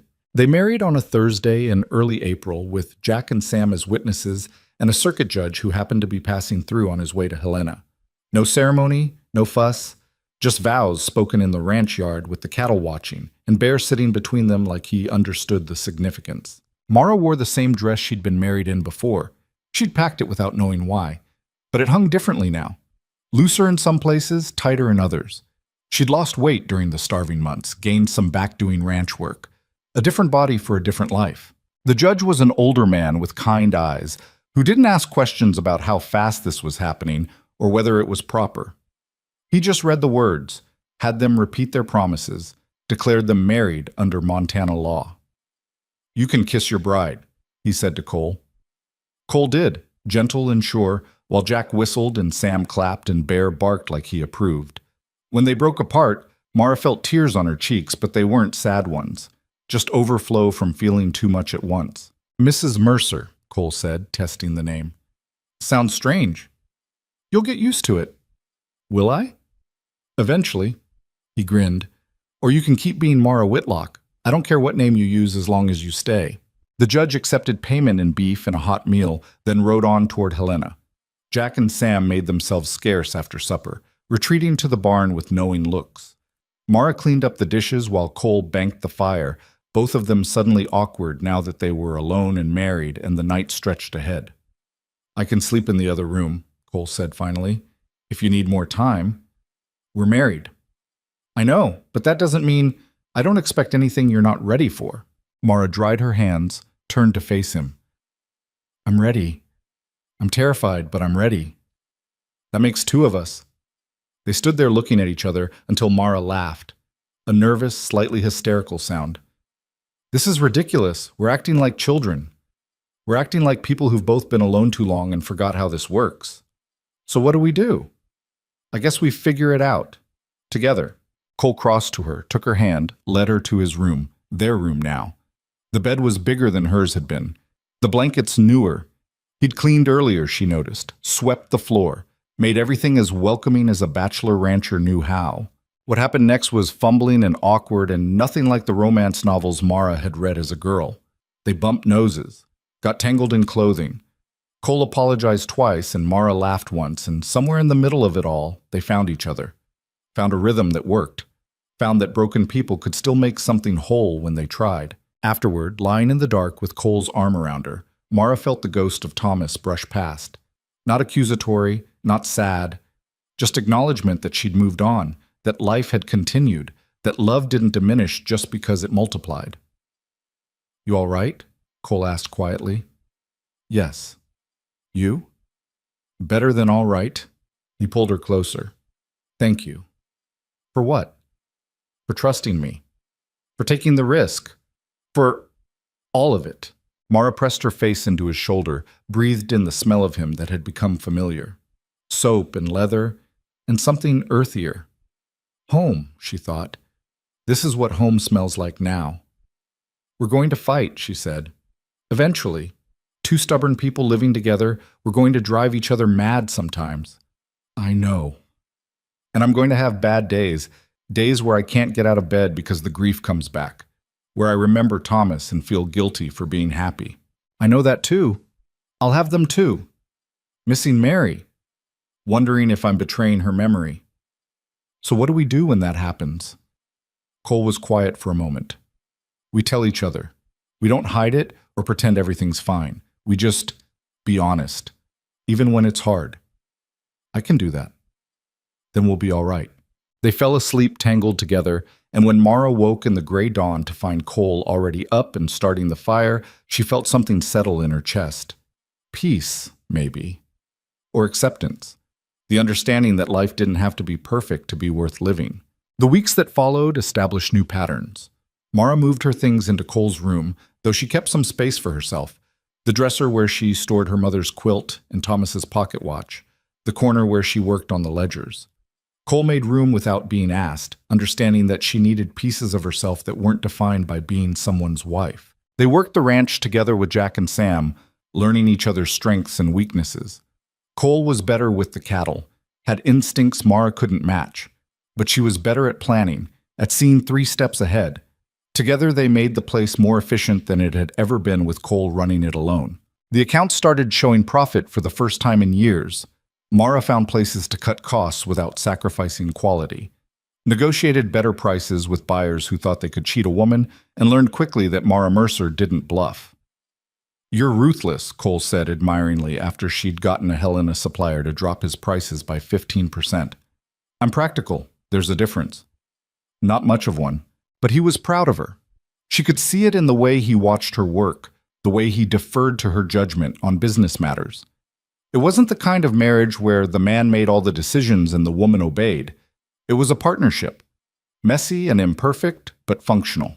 In May, Webster showed up again. Rode right into the yard like he owned it. Jim Webster with his foreman and another man Mara didn't recognize.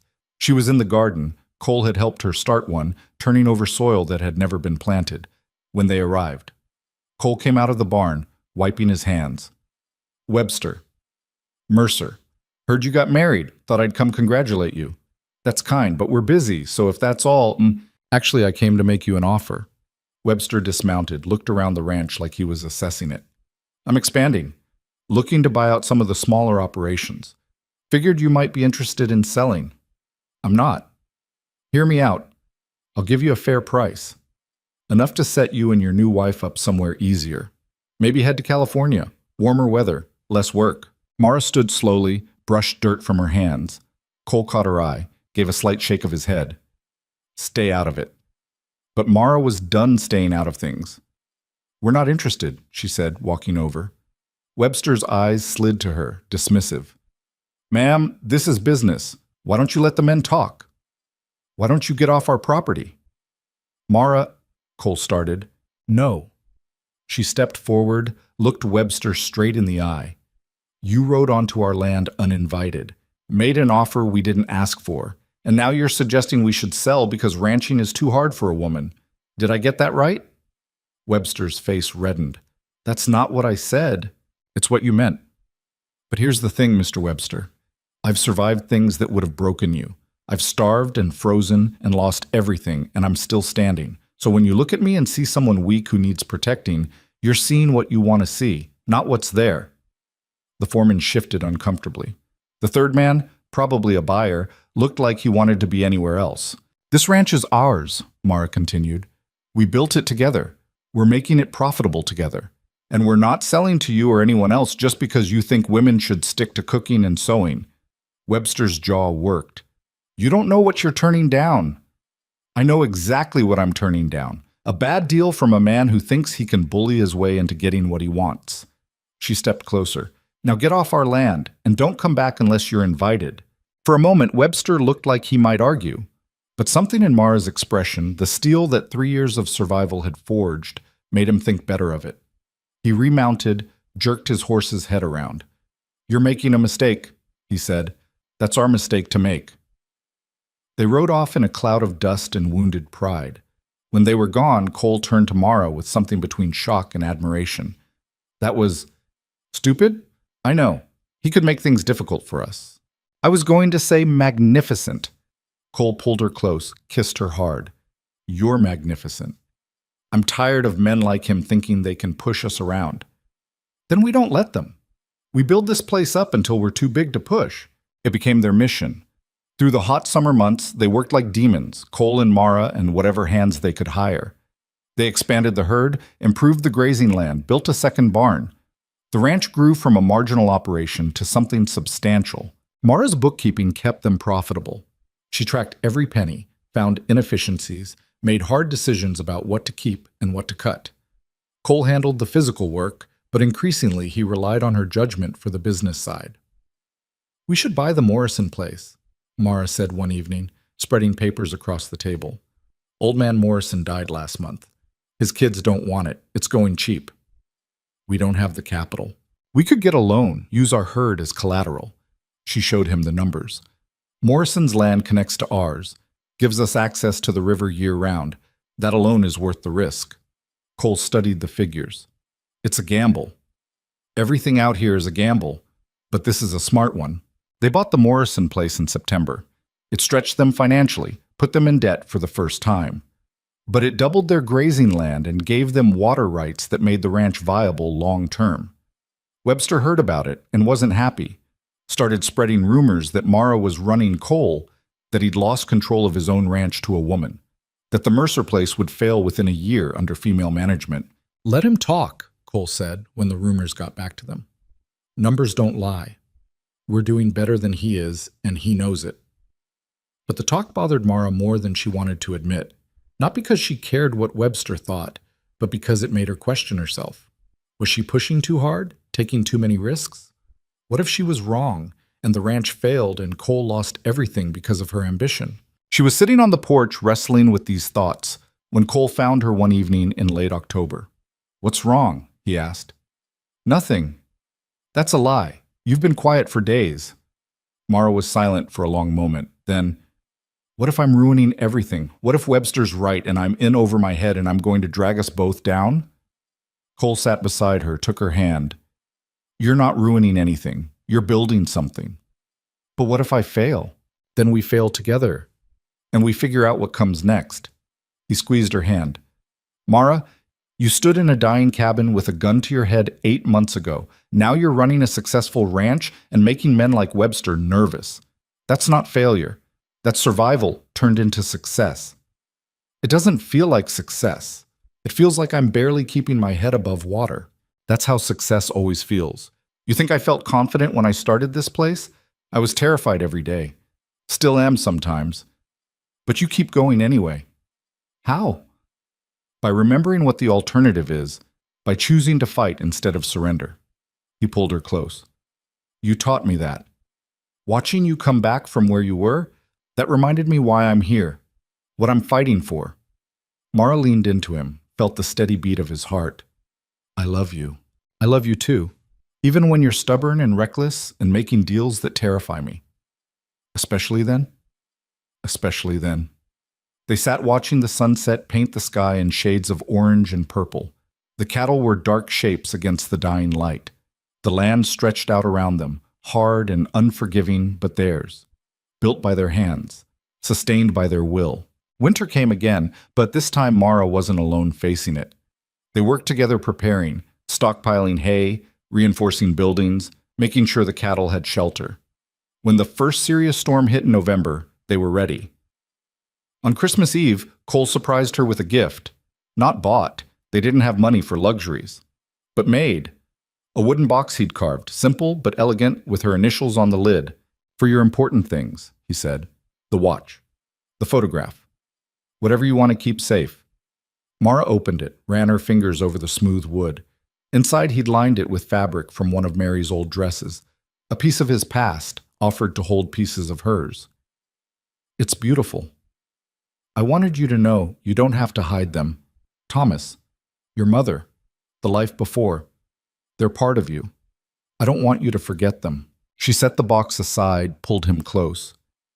"Thank you for understanding that I can love you and still carry them with me. We're all made up of the people we've loved, lost or kept.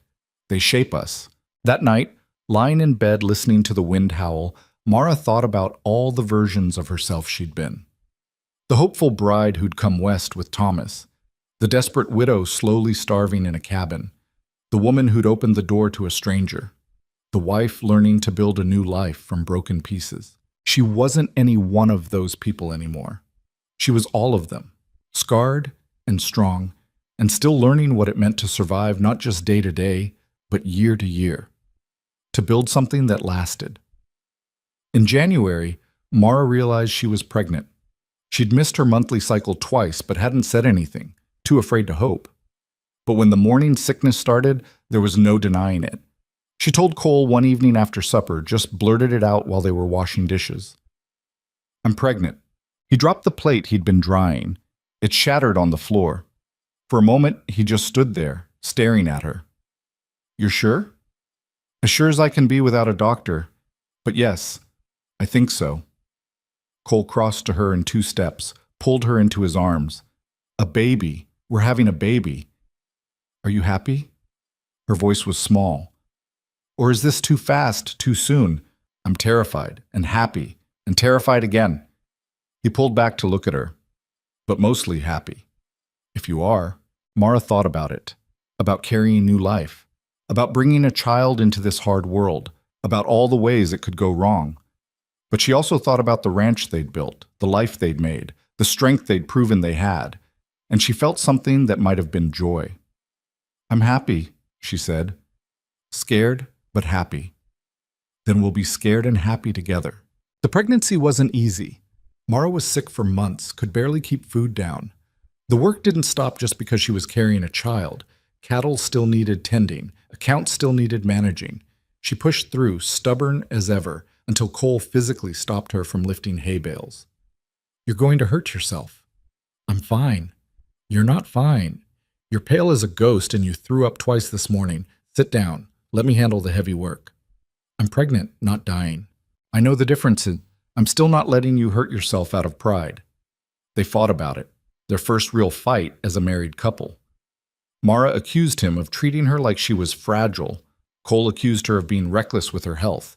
They went to bed angry, woke up still angry, finally talked it through over breakfast. "I need to feel useful," Mara admitted. "If I can't work, what am I?" "You're my wife, the mother of my child, the person who keeps this whole operation running." Cole reached across the table. "But you can do that without breaking your back lifting things I can lift. Let me help. That's what partners do." "I'm not used to partners. I'm used to doing everything myself or dying." "I know. But you're not alone anymore. You can let me carry some of it." It was a hard lesson, harder than Mara expected. She'd spent so long being self-sufficient that accepting help felt like weakness. But slowly, she learned to delegate, learned to say when something was too much, learned that asking for help wasn't the same as giving up. The baby came in September, a month early and terrifying. Mara's labor started in the middle of the night, hard and fast. Cole rode for the doctor, but the baby wasn't waiting. By the time he got back, Sam had delivered a squalling, red-faced girl into Mara's shaking hands. "You did it," Sam said, grinning. "You did it." Mara held her daughter, this tiny, fierce thing that had fought its way into the world early, and felt something shift in her chest. Not the loss of who she'd been, but the addition of who she was becoming. Mother, builder, survivor, all of it at once. When Cole came back with the doctor, he found Mara sitting up in bed, exhausted but triumphant, holding their daughter. "Meet Grace," she said. "Named after the horse that brought us together." Cole's eyes filled with tears. He sat on the bed, touched the baby's tiny hand with one finger. "She's perfect." "She's early and too small, and we don't know if—" Mara's voice cracked. "She's a fighter, like her mother." He kissed Mara's forehead. "She'll be fine. We'll make sure of it." The doctor examined Grace, declared her small but healthy. Strong lungs, good color. She'd need careful watching, needed to gain weight. But she'd live. Over the next weeks, Mara learned what it meant to be a mother while still being everything else. The ranch didn't stop for a newborn. Cattle still needed tending. Accounts still needed keeping.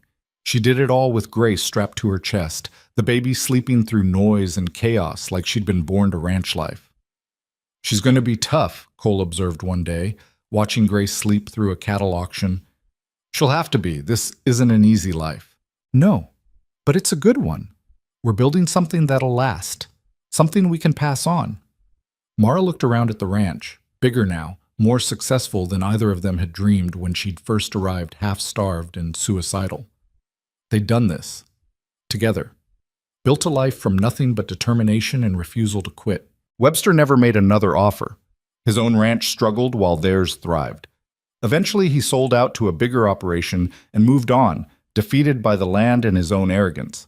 Other ranchers started coming to Mara for advice. How did she keep such good books? How did she negotiate such good prices? How did she manage ranch and family both? She never had a perfect answer. Just told them what Cole had told her. You survive by refusing to quit, by making hard choices, by accepting that you can't control everything, but you can control how you respond. Years passed.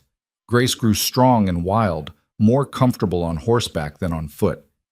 They had a son 2 years later, Thomas, named for the man Mara had loved first, then another daughter. The ranch expanded. They hired permanent hands, built a bigger house.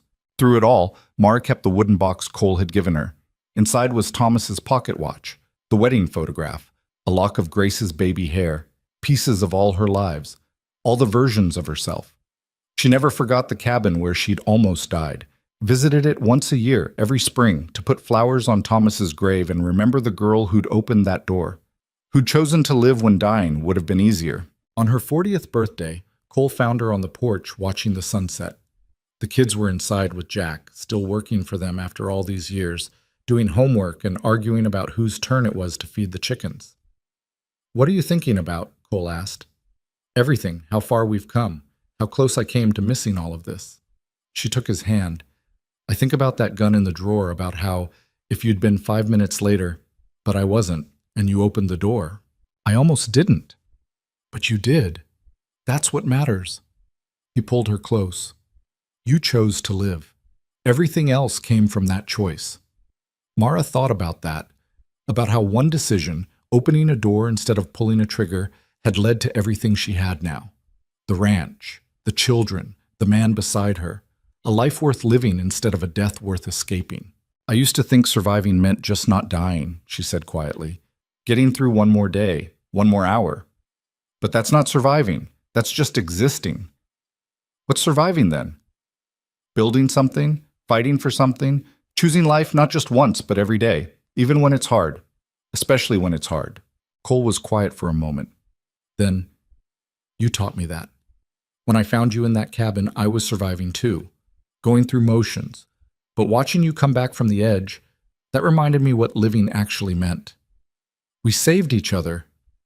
"Yeah, we did." They sat watching the sun sink below the horizon, painting the Montana sky in shades of fire.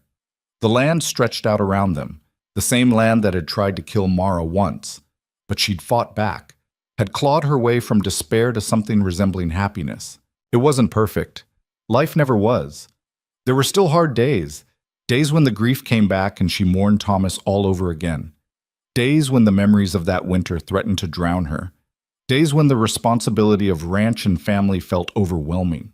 But there were good days too. Days when Grace brought home her first ribbon from the county fair. Days when Thomas, her son, helped deliver his first calf. Days when she looked at Cole across the dinner table and felt grateful for storms and stubborn horses and second chances. The ranch prospered, not through luck or magic, but through relentless work and smart decisions and two people who refused to quit. They made it through droughts and hard winters and market crashes. Made it through childhood illnesses and broken bones and all the chaos that came with raising children on the frontier. When Mara turned 50, they held a party. Half the county showed up. Ranchers they'd competed with and cooperated with. Families they'd helped when times were hard. The doctor who'd delivered Grace and the judge who'd married them 20 years earlier. Someone asked Mara to make a speech. She hadn't prepared one, didn't like public speaking. But she stood up anyway because Cole was watching with that patient, knowing look that meant he believed she could do anything. "I'm not good at this," she started. "Public speaking, being the center of attention. But I wanted to say..." She paused, gathering her thoughts. 20 years ago, I was ready to die, ready to give up on everything. The land had beaten me. Life had beaten me. I couldn't see any reason to keep fighting. The room had gone quiet. People knew pieces of her story, the dead husband, the failing homestead, but not all of it, not the gun or the decision or how close she'd come. Then Cole showed up in a storm, and he didn't save me. That's not how it works. But he gave me a reason to save myself, to open a door instead of closing one, to choose living over dying. She looked at Cole. Everything I have now came from that choice. This ranch, our children, all of you. None of it would exist if I'd given up that night. She paused, felt tears threatening, pushed through anyway. "So if you take anything from tonight, take this. Life is hard. The frontier is unforgiving. You're going to lose things and people and parts of yourself. You're going to want to quit, to give up, to stop fighting."